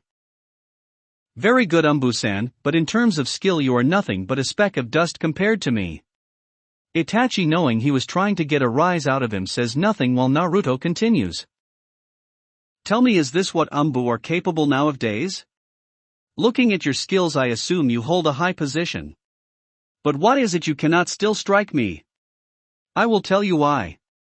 You skills and ANBU standards are great, but compared to me I am on level you will not ever attain." Itachi a little miffed locks eyes with Naruto and whispers, "Tsukuyami, Moon Reader." Naruto opens his eyes to see him shackled to a cross. An illusion. Impressive. But this still won't hold me, Naruto thought. Itachi appears in front of him. "In the world of Tsukuyami, I control time and space. For the next 72 hours you will live to see yourself die over and over again." Itachi said, examining the look on his face, was shocked to see Naruto void of any emotion, and more shocked at what he did next. "It seems your eyes enhance your reflexes and gives you powerful techniques such as this." "Like I said, not enough," Naruto says, but instantly flares his Rieyastu, purple Rieyastu surrounding him, causing the illusion to crack slightly and then shatter. Itachi looks at him wide-eyed and states, "Impossible, the only people capable breaking that illusion are people who have the same eyes as me." Itachi yells, showing his first emotion throughout the whole fight. Naruto smirked, knowing he was starting to show his emotions, but just points out his finger, and says, "Hado number 4, Byakurai." A streak of thunder shoot from his finger at fast break speed and stuck Itachi clear in the shoulder. Itachi grunts a little louder before gathering more of his chakra. Looking at Naruto, he retaliates. Amaterasu, heavenly illumination. Again the flame does not reach Naruto at all for him being too fast. Mikoto on the other hand, watching this battle, is just completely stunned. This man is single-handedly fighting her son with ease, who is known throughout the village as one of the strongest ninjas. "Oh my, I have to get to know this guy now. Hopefully he can tell me his name so I can give him an award," she thought with a blush, but turned her eyes back to the battle. Seeing the frustration on Itachi's face, he speaks again. "Your techniques are too slow. You must be low on chakra, I presume, considering you're slouched and panting." I believe I am done playing with you. Naruto begins to flare his spiritual pressure as he did to Akane at their first meeting. Itachi soon finds himself on both knees, almost hyperventilating at the sheer weight he feels on his whole body. It's lasts for about 30 seconds and looks up to see Naruto slightly smirking. Like I said, Umbu-san, you are a nothing compared to me. That pressure you felt is my raw power alone. I only used a fraction of my power as a whole. Continuing to fight me is useless at this point. Itachi for the first time in his life looks at Naruto with fear. Figuring out that he was merely toying with him, an ANBU captain at that. Naruto began to speak again. Knowing that I have this power, I would like to propose something to you. Itachi became genuinely interested in what he was going to say and said. And what would that be? Naruto looks at him and continues, right now I am not a ninja of this village, for I have yet to go the academy. Itachi became wide-eyed and his jaw dropped. This man who looked to be at least a teenager is someone who has not started the academy at all, which tells Itachi he must be younger than he really is. Naruto continues. After I go to the academy and graduate, then become a chunin, I am going to leave this village to start my own. What I propose is, since I know you are a strong and capable ninja, I want you to be one of my first captain among my ranks. Itachi was a bit skeptical at first. Your strength is believable, but where and how do you plan on making a village? Naruto looks at him with a sinister smile and says. It will be explained in due time if you plan to join me, that is. I can exterminate you like a fly right now if you wish. But I do see great potential in you, Umbu-san. If you don't mind me asking, what is your name? Itachi hesitates. Then responds, I am Itachi Uchiha of the Uchiha clan. What is your name? Naruto runs a hand through his hair and says, I am Naruto Namikaze. So Itachi-san, what do you say? Itachi and Mikoto for one was stunned hearing this. Naruto. As in Kushi-chan's child? One never expected that, Mikoto thought. Itachi for one is still wrapping that head around his name and remembers. He's heard of him as the Jinchuriki of the Nine-Tailed Fox. He also knew the treatment the villagers gave him, for he was one of the ANBU that was assigned to watch Naruto whether he knew it or not. Breaking him out of his thoughts, Naruto continues, Itachi-san, I sense Hokage GG and 4 other energies on their way here. Make your decision now, Naruto said, a little more intimidatingly, rising his spiritual pressure again. Itachi instantly recognizes the power and quickly responds. Give me time to think about it, Naruto-kun. All I can say is this was a mission given to me, for I will become a Nukenin. If I'm correct, we will see each other again very soon. Naruto sat there examining his options of his response. Sensing no deception, he responds. Very well, Itachi-san. I will let you leave. You better make sure we do keep in contact. If not, I will find you myself and will show you power you have yet to see. Naruto says indifferently. Itachi nods his head and says. Yes, we will. And also, can you please look over my Kaa-san? I'm not sure how my brother will react to this incident, but can you also keep an eye on him as well? Naruto nods his head. Very well, make sure you contact me in 3 to 4 years' time, for I will become an official ninja and set my plan into motion. Itachi turns around and about to set off until he says, Naruto-kun. I knew your parents. And they were good people. They would be proud of you. Naruto stiffens at the confession but smiles at him and says. I know, Itachi-san. This is why I'm doing this. For the people I care about. Without a word, Itachi disappears. Turning his gaze back to Mikoto standing there in complete shock. It was until Naruto snapped her out of it and said.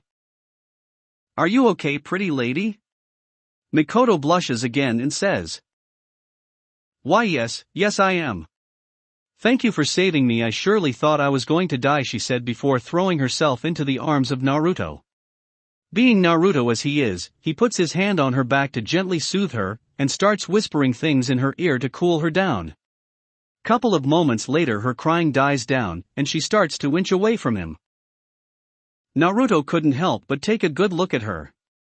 She was beautiful in his arms. A fair complexion, with beautiful long black bangs come down her face with no blemishes. She looked to have a slender frame, and he could tell she was a ninja from her toned slim legs, along with a chest that looked to be at least D-cup holding firmly in her bra. Mikoto on the other hand was enjoying being engulfed in his arms. Feeling all his muscles from his arms to his chest. Being held in his tight muscles had her feel safe. His aura was the most interesting to her. It made you feel as he is closely examining you just to break you down. His aura made you feel like you are nothing to him, and you can't touch him as he fights. On the battlefield he seemed like her older son, if not more serious on a scarier scale. But now his aura feels like he will take care of you. And nothing will harm you. Being interrupted out of her thoughts by a hand to her chin, Naruto brings her chin up and asks, "Are you okay now?" She could only nod. He asks with a grin, "So can I get the name of the princess I just saved?" Mikoto can only blush hard and stutter out, My name is Mikoto. Mikoto Uchiha. Naruto smiles at her more, giving Mikoto a harder blush. "That is a beautiful name, Mikoto-chan. Why was he trying to kill you?" Naruto said, still blushing from the affectionate term stutters. I don't know. He was my oldest son. Why would he betray our clan like that? Why kill all his family, friends and everyone he loves?" She yells, tears pouring out again. Naruto, looking a little sad, brings her into a tight hug, and she instantly buries her head in his chest, and just rubs her back until she calms down. Mikoto, enjoying the moment, hears Naruto speak up. "I would love to sit here and hold you all day, Mikoto-chan, but I have to go now." Mikoto looks up and teases back. "Oh, why? I am that bad of company?" Naruto cracks a slight chuckle, and says smoothly, "No, not at all, Mikoto-chan.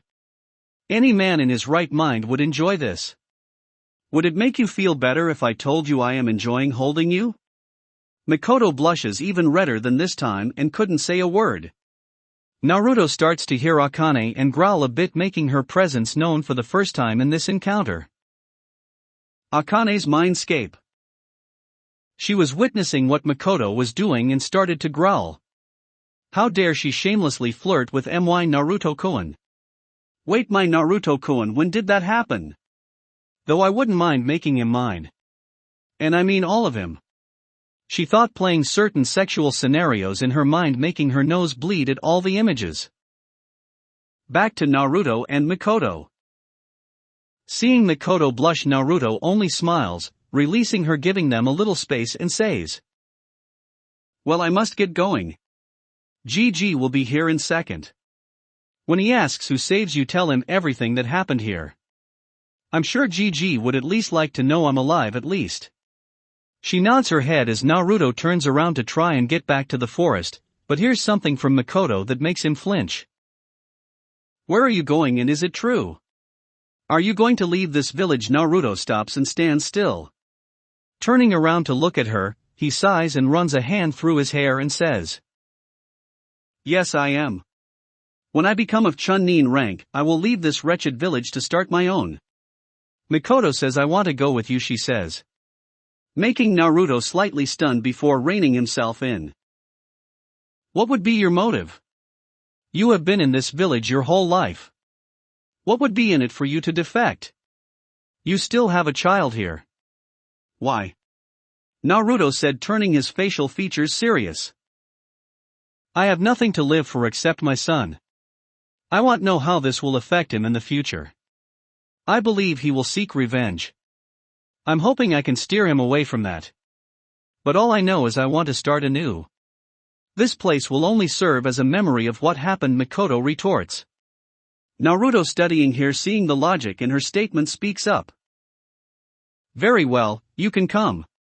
But you will have to wait a couple years. For am I on a training with my sensei away from the village?" Mikoto nods and asks, "So you're coming back then in a few years? What if you don't come back?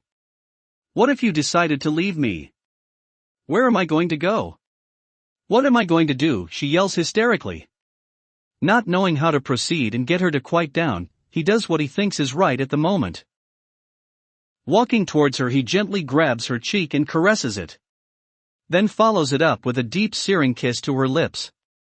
Mikoto was stunned for a moment before deepening the kiss. Surprising Naruto by her actions, he begins to deepening as well, making her moan into the kiss. A few seconds later, he's the first to pull back and says, "There.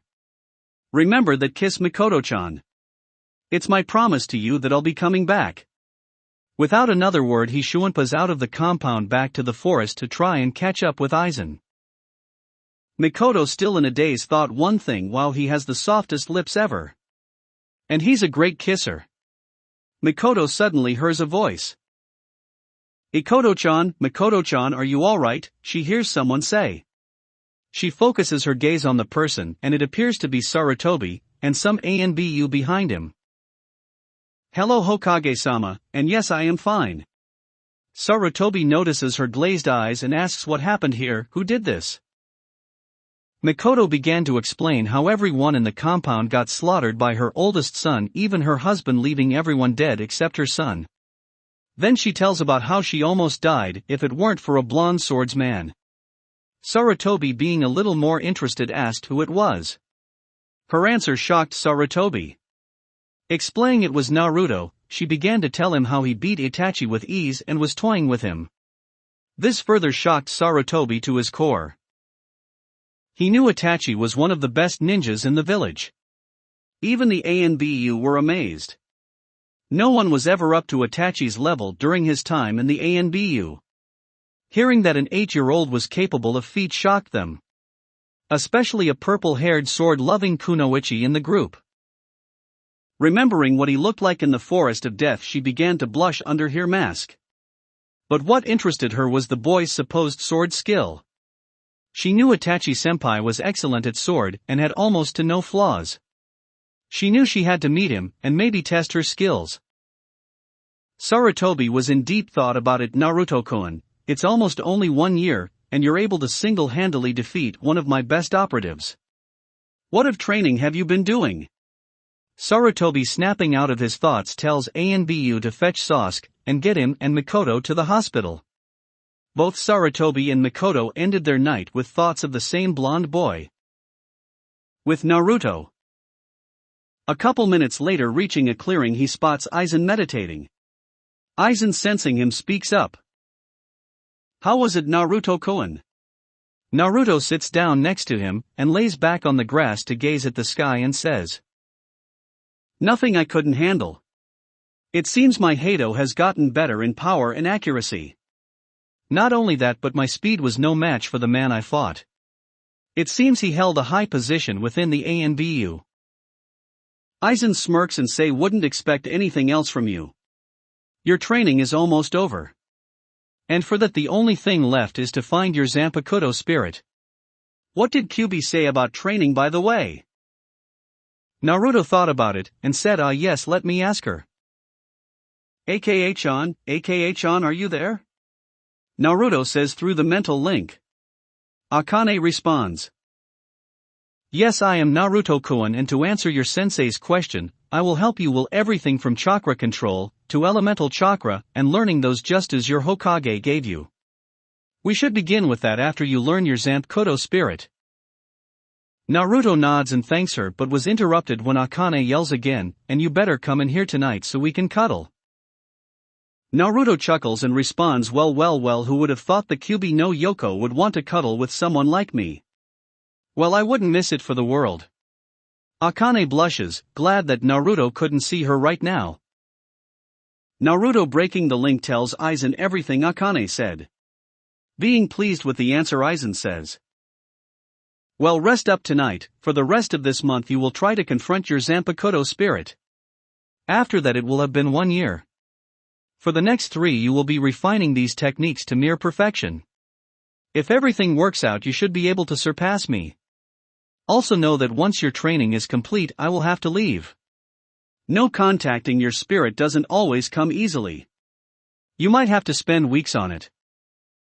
Naruto, frowning at the thought of his sensei leaving, nodding, says, "Hi sensei, I promise these next 3 years you will be proud of me, and I will surpass you." Aizen smiles and thinks you already have made me proud, Naruto-kun. I just wish I could stick around and see your success. Unknown to both of them, Naruto's sword began to vibrate. Finally, Naruto-kun. I will be finally able to meet you. Finally, someone who will use my potential to change this world. I can't wait. That night Naruto went inside his mindscape during his sleep to cuddle with Akane. They spent the whole night telling each other about their lives, likes and dislikes, etc. Akane even explained to him that his mom was her previous vessel, and that she was manipulated into attacking Konoha by a man named Uchiha Madara. Crying because of it, Naruto soothed her and vowed to kill this man for her. Akane instantly knew that day when she was being held like a lover, talking to each other, and him telling she was going to avenge her. She knew instantly she was beginning to fall for her vessel, surprising herself at how quick she fell in love.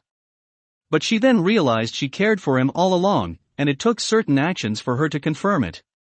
She only needed the right time to tell him that she was in love with him. 1 month later, 1 year finished. It's been almost 1 month since Aizen gave Naruto his sword to begin his Jinzen with, but for some reason he still wasn't making progress. Noting that his sensei said it might take longer, he started to clean the sword, making sure it was shiny. He then put it on his lap and began to meditate again. Feeling a different feeling this time than all the other times he's meditated, he tries to focus on it more. More and more the feeling becomes more powerful until he opens his eyes. Kyoka Suigestu's world. Opening his eyes, Naruto finds himself in a field with a pond in it. The moon reflecting off the pond, being that it's night time. He looks up to see the sky. Stars spread out throughout the sky. He only uttered one word. Beautiful. Then he hears a voice to the side of him. She then responds. It sure is Naruto-kun. Turning his head to the side, he sees a girl that might be able to match Akane's beauty sitting on large rock. A woman wearing a beautiful white and light black kimono, with beautiful light white hair with a flower tucked behind it. She also had dark blue eyes and beautiful plump red lips. Picture Sodi no Shirayuki from Bleach. Naruto for the first time is stunned by someone's beauty. He never expected his Zanpakuto spirit to be so beautiful. Composing himself, he walks to her and stands in front of her and begins to speak. I assume you are my Zanpakuto spirit, he says, then reaches over to grab her hand and place a kiss on her knuckles before continuing. You truly are a beautiful spirit. Kyoka never imagined her wielder to be so bold. Blushing up a storm after the kiss, smiles at him. I have been waiting to meet you, Naruto-kun. You are much more handsome up close, Kyoka says while still blushing. Naruto smiles and replies, thank you, but while you can give me a word to describe my looks, I have yet to find a word that fully describe your beauty. Kyoka, now blushing even redder than before, said. You are very smooth with words, Naruto-kun. I only call it how I see it. So what do you mean when you said you have been waiting for me? Naruto says. I have been watching your training. And let me say I am impressed. Your resolve is unshakable. And your determination, as I know, will not waver.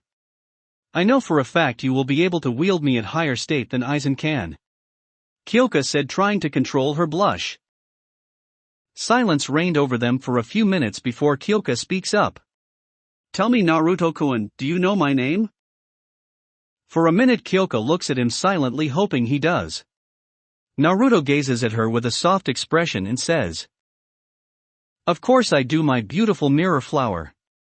It is my honor to meet you, Kyoka Suigesta. Kyoka all of a sudden lunges at Naruto and starts to kiss him with much need. Very shocked that his Zanpakuto spirit is kissing him, decides to give her what she wants and deepens the kissing, sucking on her top lip, then proceeding to using their tongues. After 5 minutes and much need air, she snuggles into Naruto's chest and whispers. I'm so glad you know my name, Naruto-kun. Naruto, with his chin on top of her head, says. I'm glad too. I know that with you by my side I will become feared throughout the shinobi world. We will do this together.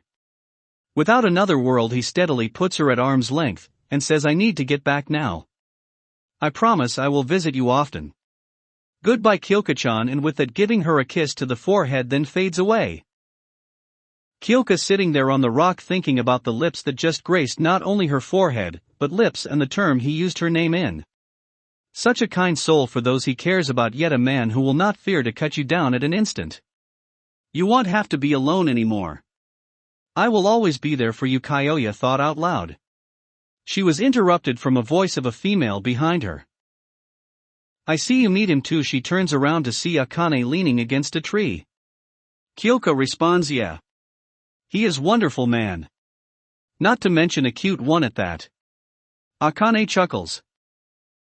You got that right. So what's your name? Considering now that we share the same mindscape. Kyoka stands up, walks over to her, puts out her hand out. Kyoka suagesta, she says. Akane accepts the greeting.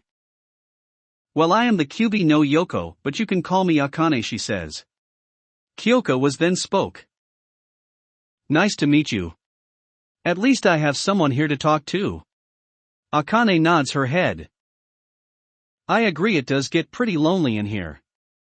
But now at least he has two women that will love him, and never leave him alone no matter what. Kyoka looks at her in surprise. How do you know that I'm in love with him?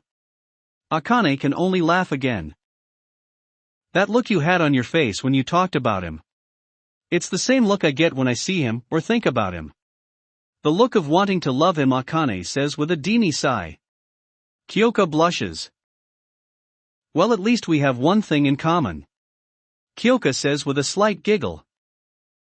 Akane speaks, not only that, but I think there is another girl gunning for him. So we got competition now. Kyoka simply states, grinning with a little blush. Well, it matters to me not. For me and Naruto I know will become close within the next 3 years. Hopefully very close. You and me both, sister Akane and Kyoka giggle. Back to the real world. With that, Naruto woke up with a sudden surge of Ryasu. Alerting Aizen, he comes to see Naruto's purple Ryatsu even thicker and denser than before. With the sudden flow stopping, he gets Naruto's attention. Well, I see you found out its name. Your Ryasu is much heavier now, he said with a smile. Naruto only nods, then gets up to stretch. Yes, I did, Naruto said, admiring at the blade. He began sensing the slight hum. Then he hears her voice. Stop looking at me like that, Naruto-kun. You're making me blush. Kyoka-chan? Naruto said. Yes, it's me. I'm glad we can talk now, Naruto-kun. Now that you know my name, we have a stronger bond, thus sharing my mindscape here with Akane. Kyoka said. Hi, Naruto-kun. Akane piped up excitedly. Well, hello, my beautiful vixen, Naruto said. Akane on the other hand blushed while Kyoka pouted. Ah, Naruto-kun, what about me? She asked cutely. Naruto smiled. Well, how can I not notice my beautiful moonflower of equal beauty as well? He said smoothly. Kyoka blushed, that's more like it. Snapping Naruto out of the conversation, Naruto continues, now that I have found my blade, I am now ready to perfect my Shinigami skills along with my Shurikai and Shinobi skills. Aizen looks at him seriously. These next 3 years are only going to get harder. You will have to push yourself through level I could have never attained. You will aim to be perfect in all skills of Shinigami and Shinobi skills alike.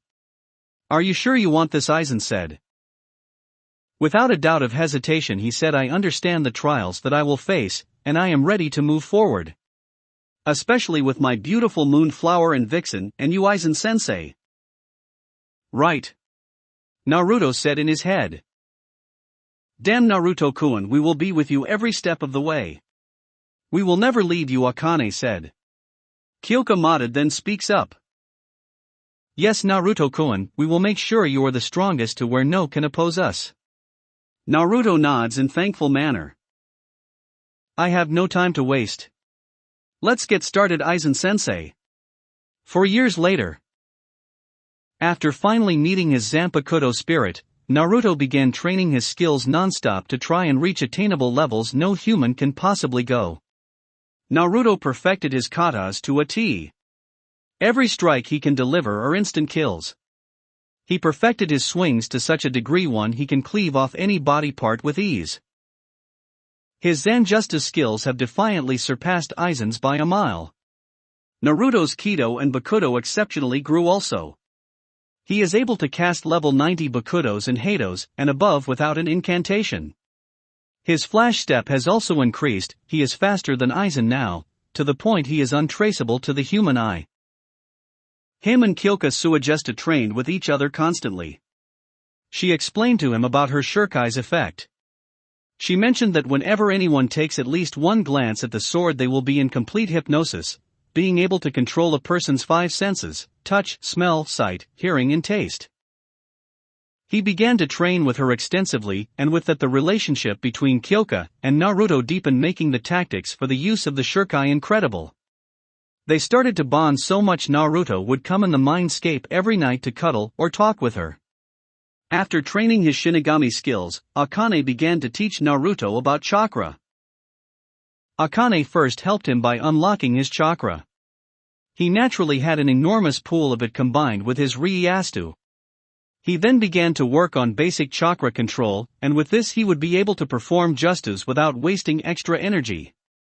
He knew that his Shinigami skills would be the skills he will be using the most of the time, but he thought it would be good to have some variety.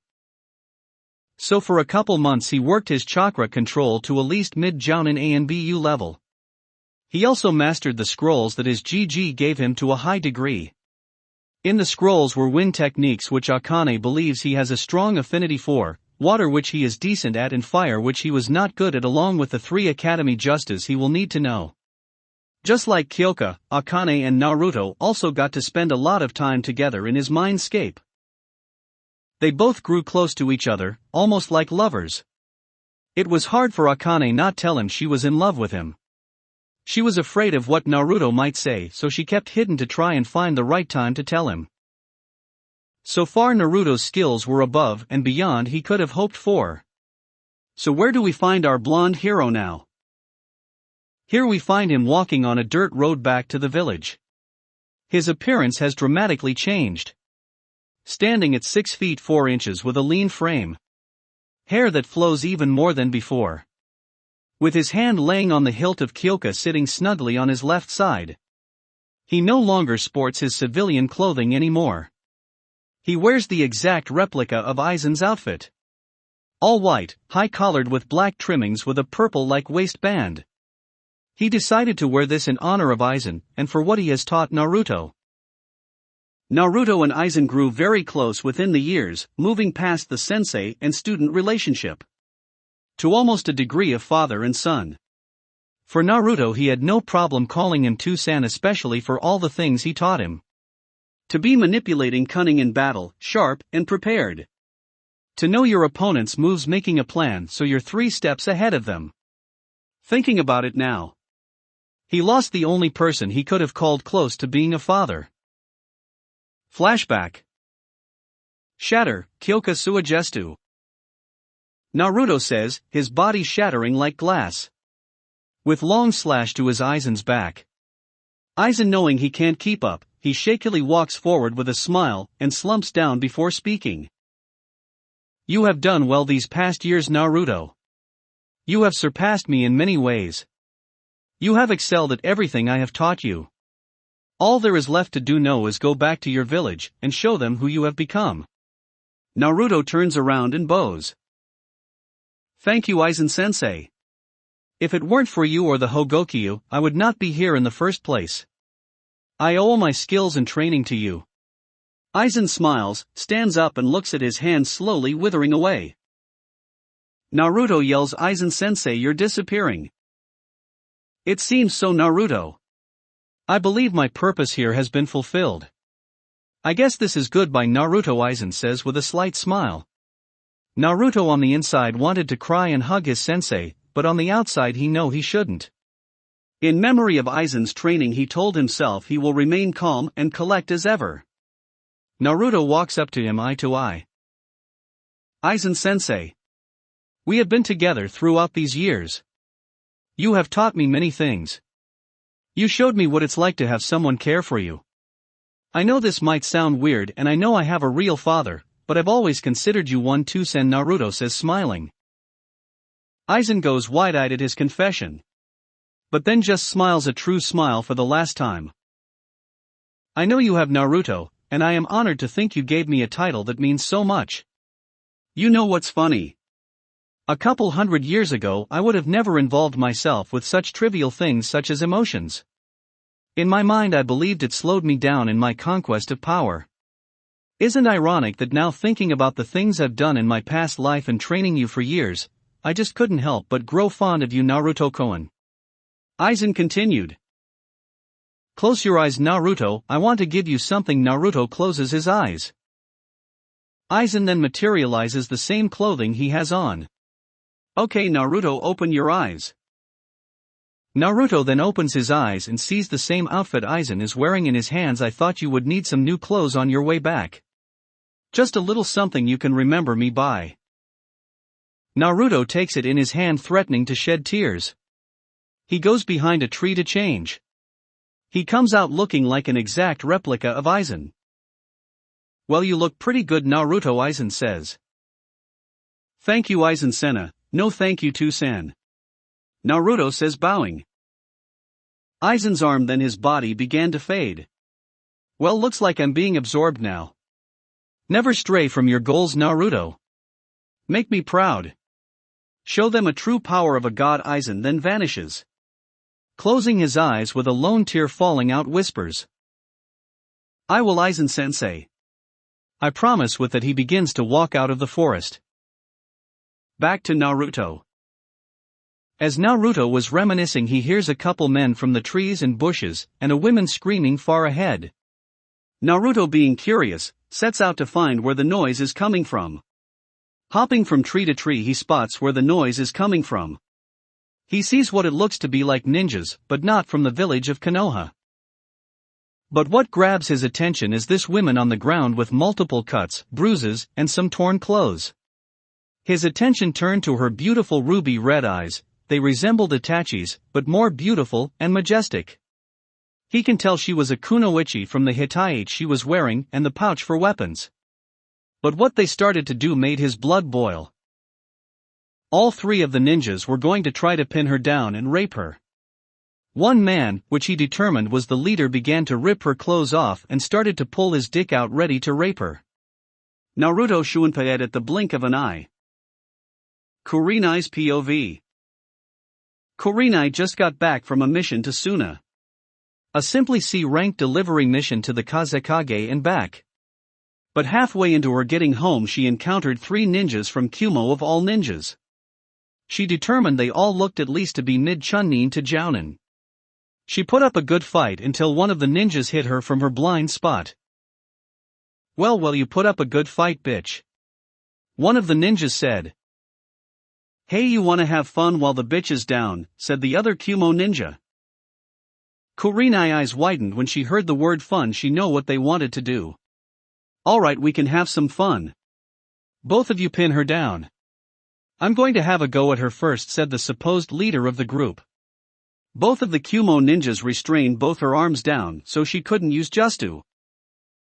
The man that wanted to go first decided to rip some of her bandaged dress off, exposing some of her bra and well-endowed chest. Kurenai was now starting to panic. She began to cry and scream and told them to stop. The man didn't listen to him, but just sat there continuing to rip her bottom part of the dress, grinning like a madman. He saw her panties exposed and ripped them off viciously. He then pulled out his penis, ready to enter her. You have such beautiful eyes. I want you to watch with those eyes what I'm about to do. Kurenai was now crying and began to think, this is it. Just a simple delivery mission. Now I'm going to get defiled by these sick men. Here I thought my first time was going to be special. God, please, anyone, someone help me. She closed her eyes, accepting the inevitable. Seconds passed and she didn't feel anything. She opened her eyes to see the man that was about to rape her without a head. She turned her eyes to see a tall blonde man with an all-white attire with a sword in his right hand, with a single long strain of blonde hair floating in the wind. She looked at her handsome blonde savior in awe. Normal POV. Naruto reached him in a second and drew his sword to cut his head off, his head rolling away from his body. Both of the ninjas that had Kurenai pinned down jumped back with her in their grasp. "Hey, who the hell are you and why the fuck did you just do that for?" one of the ninjas said. Naruto stood there voiceless.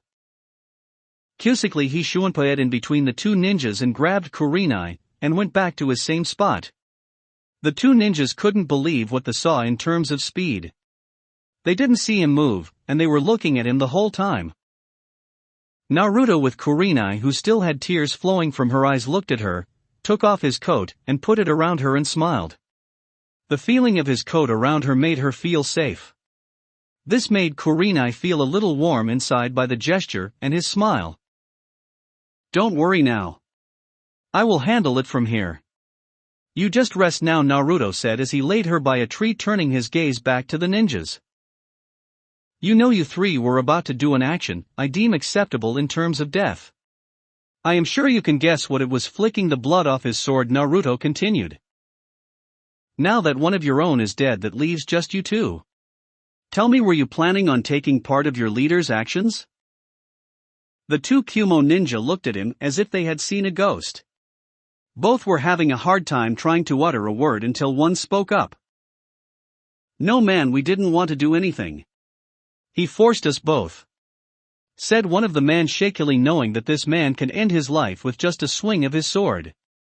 Naruto, looking at him, said, "You believe I am naive enough to not know that you guys suggested it in the first place? Obviously you do not take me seriously. Allow me to show you how serious I am." Knowing he was going to attack, the two ninja decided to attack first, both throwing many shurikens and kunais at Naruto. Naruto only closed his eyes until he was both behind them in a flash, sheathing his sword. Walking back to Kurenai, the two ninjas can only stare at his back as both of their heads rolled off their body. Kurenai watched in complete shock at how easily he handled the three ninja, snapping her out of her thoughts. "Excuse me, miss, are you okay?" Naruto said softly, smiling.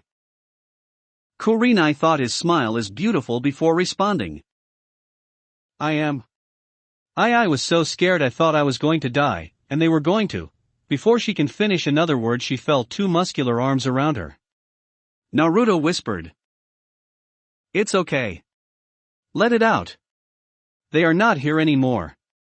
They can't hurt you." Kurenai instantly hugged him tighter, knocking him on his butt, and sobbed out loud. A few minutes pass and her crying began to die down. Noticing this, Naruto speaks up, "Mississippi. Kurenai. Kurenai Yuhi," she says with a smile. Naruto smiles back, which makes Kurenai feel warm again, and says, "Well, Kurenai-chan, I suppose you are a kunoichi from Konoha?" She only nods, sort of liking the affectionate way he used her name. Naruto continues, "Well, that's good. I am on my way there too. We can both go together." Standing up, he offers Kurenai a hand. She begins to get up until she almost falls due to her injuries. Naruto catches her and helps her back up. "You can't move on your own. I will carry you back to the village," Naruto says, leaving no room for debate. He picks her up bridal style and begins to hop from tree to tree to the village. "I never got a chance to thank you. What is your name, by the way?" Kurenai asks. Naruto looks back down and say, "My name is Naruto Aizen Namikaze. Glad to have your acquaintance, Kurenai-chan." Kurenai eyes widen at his last name. But while she was in his arms, she turned her gaze slightly up to look at this blonde man. "Namikaze? Is he related to the fourth? Just exactly who exactly is he? I might have to ask Hokage-sama." Further inspecting him, she feels his body against hers. His arms are so muscular though. Not only that, but his chest is rock hard. And his coat smells so good. How come I've never seen this man in Konoha before? He doesn't seem like a pervert even in the state I'm in. His skills are amazing too. His swordsmanship skills I think can rival Yugao-chan as well. Well, since he's going back to the village, I might be able to get to know him more.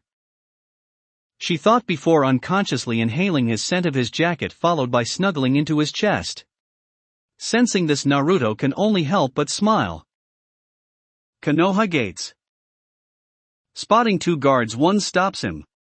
Halt, who are you and why is a Konoha kunoichi in your arms? Naruto responds she was attacked by multiple enemy ninjas. She has many cuts and bruises and possibly broken bones. She could not walk by herself, so I carried her here. The guard, looking at explanation, nodded his head. Very well, bring her to the hospital, the man said. Naruto nodded and Shunpei inside. Both guards a little wide-eyed at the technique. Hey, what kind of technique was that? One guard said. I don't know, but it was so fast, said the other guard. Inside Konoha. Looking for the hospital, Naruto finally spots it and enters. He runs up to the front desk and tells one of the nurses what happens, and she began to take her from her arms. Before she is about to be taken by the nurse, he stops and looks at her, not before kissing her forehead and whispering. I hope we can meet again sometime, Kurenai-chan. You can keep my jacket until the next time we meet. A mild blush could be found on her cheeks. He then begins to walk away. While one thought was on Kurenai's mind, oh, we will meet again, Naruto. I can promise you that. And I'm glad I get to keep your jacket. It gives me a reason to see you. At the Hokage Tower. Sarutobi was doing paperwork as always. Taking a break for a little bit, his thoughts began to drift off back to Naruto. It's almost been 4 years, like he said. He wasn't sure if he was coming back, but he surely hoped so. He hears a knock on his door. Come in, he says. He spots Mikoto Uchiha enter. It's been almost 4 years since the incident with the clan. It seems she has partly recovered, but she was still having trouble at times. It seems Itachi was right about Sasuke. Ever since he recovered from the incident, he began to train nonstop to try and get revenge for what his brother did. Mikoto tried her best to try and steer him away from getting revenge, but it didn't work. He even began to turn a cold shoulder to his mother, berating her on how she is no help to him. How are you, Mikoto-chan? How is Sasuke? Mikoto could only sigh. Well, I am okay. Just trying to get by. Sasuke is still the same as ever. Nothing I do works. He is too caught up being the avenger for the clan. Sarutobi only nods. Well, I can only hope that he does stray and finds a different path. Sarutobi was about to continue until he hears another knock. Come in. As soon as the door opened, both Saraboy and Mikoto spots a tall blonde young man with an all-white attire, and with a sword snugly strapped to his side. But what caught his eyes were his whisker marks and blue eyes. He stares before he sputters out. And Naruto? Naruto can only smile. It is me, GG. I have missed you. Sarutobi only stared at him. Quickly got his bearing back and beings to speak. My boy, it's been 4 years, you surely have matured. How have you been, Naruto-kun? While Sarutobi and Naruto were having their conversation, Mikoto can only look at awe and shock. Standing before her was not the handsome man she saw 4 years ago. If it was possible, he got even more handsome. His aura seemed to feel more fierce. It could tell you that he was not someone you would want to mess with. And Naruto-kun? Mikoto utters. Breaking from their conversation, Naruto looks at Mikoto only for him to inspect her. She looked even better than she did before. He was glad the incident didn't affect her that much. He smiles. Hello, Mikoto-chan. I told you I would come back. Mikoto leaps from where she's standing into Naruto's arms, hugging him tightly. She begins to sob a little. Naruto only soothes her and whispers, I missed you, Mikoto-chan. Mikoto felt her heart skip a little. He missed me? She thought. After a few minutes Sarutobi speaks up. Well, now that you're acquainted with each other, what can you say about your skills? I can say now with the training I have that my skills are untouchable to anyone here, Naruto says. Well, you don't say, my boy? Well, still up for that sparring match that I said we would have? Sarutobi says, smirking. Naruto only chuckles slightly. Yes, I am GG. Know that I will not take it easy on you. Sarutobi only smiles. Wouldn't have it any other way, Naruto-kun. Now that you're here I have to tell you something. Naruto intently listening. I believe you will want to take up the last name of your father, I assume? Well, I will be inviting all the jounins and higher-ups to watch our sparring match. If you can beat me I will announce your name, and give you the inheritance your mom and dad would have wanted you to have, and I also have a certain law that I believe you should be aware of since you're taking your father's name. Sarutobi says. Naruto responds, very well. What will my inheritance include and what is the law? And I also have one request for our spar. Sarutobi responds, well, that will include your money from your father's bank account, and not only that but his house that he used to live in. This law is called the C.A, or the Clan Restoration Act. It is for people who are the last of their clan. Being that you are the last Uzumaki and Namikaze, you will have to marry a certain number of girls before you're 18. I'm just letting you know before the council tries to implore it on you. Also, what would that request be, my boy? Naruto looked a little shocked at the words he said. Wow, never thought I would have to marry multiple girls. Well, I accept and know that I will not take any shit from the council, and know that I will deal with whatever they have to say in a couple days. As for my request, I would like to have your best swordsman here to test my sword skills, Naruto says. Are you sure about me getting our strongest swordsman, Naruto-kun? Sarutobi says. Naruto only nods. Very well, it will be done. Tomorrow at noon at the Chunin exam stadium. So tell me, how did your training go? He says. With the two began to catch up about what happened these past years.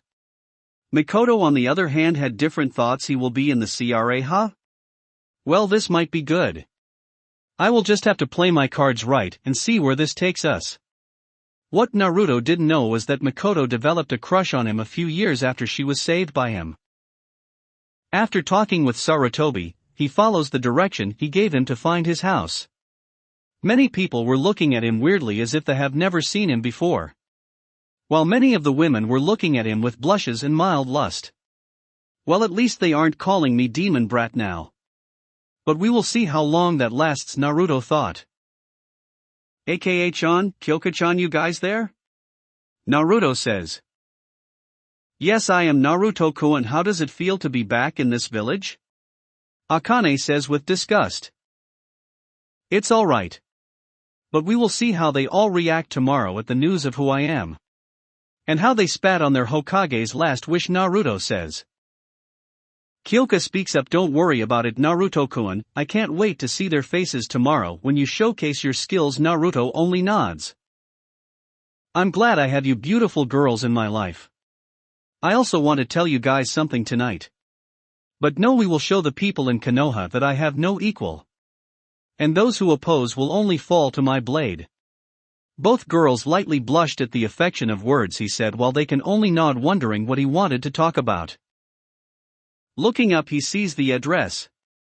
He spots a gate with some seal on it. Remembering what his GG said about putting his hand on his seal as it will only open if it recognizes the chakra signature, he puts his hand on the seal and begins to channel chakra. A couple minutes later the gate opened, leading him to a mansion-type house. Upon entering, he spots a huge living room with a big kitchen with many portraits and books. Looking around even more, he spots some type of basement and sees that there is a seal on it. Channeling his chakra on it again, it opens, and what he discovers is a library full of justas from at least every element. Closing it back up, he heads back up and heads towards the stairs and finds at least 6 to 7 rooms. Entering the main bedroom, he spots a picture of his dad and mom holding him as a baby. Walking up to it, he trails his hand on it and whispers to Sen, Ka-sen. I will make you proud. Walking out of the room and back down the stairs, he spots a garden out back. He spots some flowers still in perfect condition, and on the other side of garden is what looks like to be a training field. Very impressed with his house, he returns back upstairs to catch some sleep. Changing into just his boxers, he lays down in the main bedroom and enters his mindscape. Akane and Kyoka's mindscape. Opening his eyes, Naruto walks up to the Japanese-like mansion. Opening the door, he sees Kyoka and Akane chatting. "Hello my lovely ladies," Naruto said. "Hi Naruto-kun." They both said in happy unison. Smiling, Naruto then talks. "Come on girls, let's go upstairs and rest." I'm tired. Kyoka and Akane happily get up and wrap their arms around him, walking up the beds. This was a common occurrence throughout the years of Naruto's training. Bonding with them, he became closer with each of them. Sleeping every night with them, kissing them, or in just talking with them. Upon reaching the bed, he flops down while Akane and Kyoka take one of his sides and snuggle up into him. Seeing this, Naruto gives Akane a kiss on the lips, and then turns his head to give Kyoka a kiss on her lips. Both girls letting out a dreamy sigh. Silence was there for about 5 minutes till Naruto spoke up. "Girls, I have an important question to ask you, and before you speak let me finish." With a nod from both girls, Naruto continued. "As you know now that I am the last of my clan. Being in this village, I will have to be in some called a clan restoration act. This means I will have to have multiple wives. My question is if you're okay with it, and if you are, I would like to take both you as my first wives." Akane and Kyoka went wide-eyed. "I know these past 4 years I have gotten close to you both, and I can honestly say I have deep feelings for both of you. I find everything about you guys wonderful. I feel peaceful when I'm with you too. You guys keep me sane. So will you please be my wives? I promise that I will give you a ring, but not now," Naruto said. Kyoka and Akane were crying now. Naruto, mistaking for something he did wrong, asked, "Hey Aka-chan, Kyoka-chan, you okay?" They both jumped on him and smothered him with kisses for 5 minutes, which turned out to be a makeout session for the three. Finally, Akane spoke up first. "Yes Naruto-kun, I would love to be your wife. I have always had deep feelings for you ever since you accepted me. I love you." Naruto was shocked at her saying she loves him. He smiles and goes to plant a kiss on her. He then turns to Kyoka. "I would love to be your wife as well Naruto-kun. I have cared for you as soon as you started training with Aizen. I have fallen for you as well. I was just afraid to tell you. But it would make me happy to be your wife," Kyoka says with her head down. Naruto with a bright smile picks it up and kisses her as well. "Also Naruto-kun, since you have to marry multiple wives, make sure that we approve first. We don't want weak girls with you. We both won't tolerate it." Naruto nods and says, "I will promise you 2 things. 1, I will love both of you or any other girl that comes our way equally. And 2, I will get you girls out of this mindscape, so we can be together on the outside." Akane and Kyoka can see the determined look in his eyes and only smiled. A smile that was reserved for him. Naruto then kissed them both and whispers something again into their ear that made that heart almost come out of their chests. "I love you both. Aka-chan and Kyoka-chan," Naruto said before falling asleep. Both Akane and Kyoka both looked at each other in surprise and smiled at their new husband's confession. Both snuggling up very close to him that night. The next day. Naruto awoke the next day close to noon in the main room of house. Washing his face and putting on his white attire and strapping on Kyoka on his side, he couldn't help but think what he told Kyoka and Akane last night. "I really do care for them. They mean everything to me. They have been there from the start. I will learn to love them." Walking out of his house and locking it, began to walk down the road to the Chunin Stadium where he will be tested. He spots many ninja entering in the stadium, talking about who is going to fight. Seeing the entrance, he enters the Chunin Stadium. As everyone was taking their seats, A purple-haired kunoichi with a trench coat and fishnet clothing leaving nothing to the imagination walks up to a ruby-eyed Genjusta mistress who already has taken her seat. "Hey Kurei-chan," Anko says. Turning her gaze to Anko, she replies, "Hello there Anko-chan." A couple minutes later all the jounins, who knew each other, sat together. A man named with grey gravity-defying hair was spotted with them, also reading his little orange book, making the women around him a little peeved at first. Also a man with a cigarette in his mouth and a scruffy full-on beard was there, taking his seat right next to Kurenai, much to her dismay. A man with a bowl-shaped haircut and green spandex also sat near them, yelling something about the springtime of youth.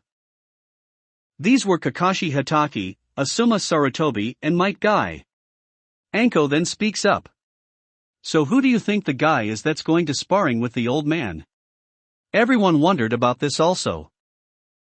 "I'm not sure Anko-chan, although he must be good to have Hokage-sama invite everyone here to watch, let alone spar with Hai," Kakashi said. While Guy shouted his skills must be so youthful to have has come here.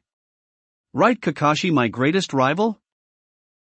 Kakashi flipped another page before saying, "You say something, Guy?" "Guy face faults curse you and your youthfulness."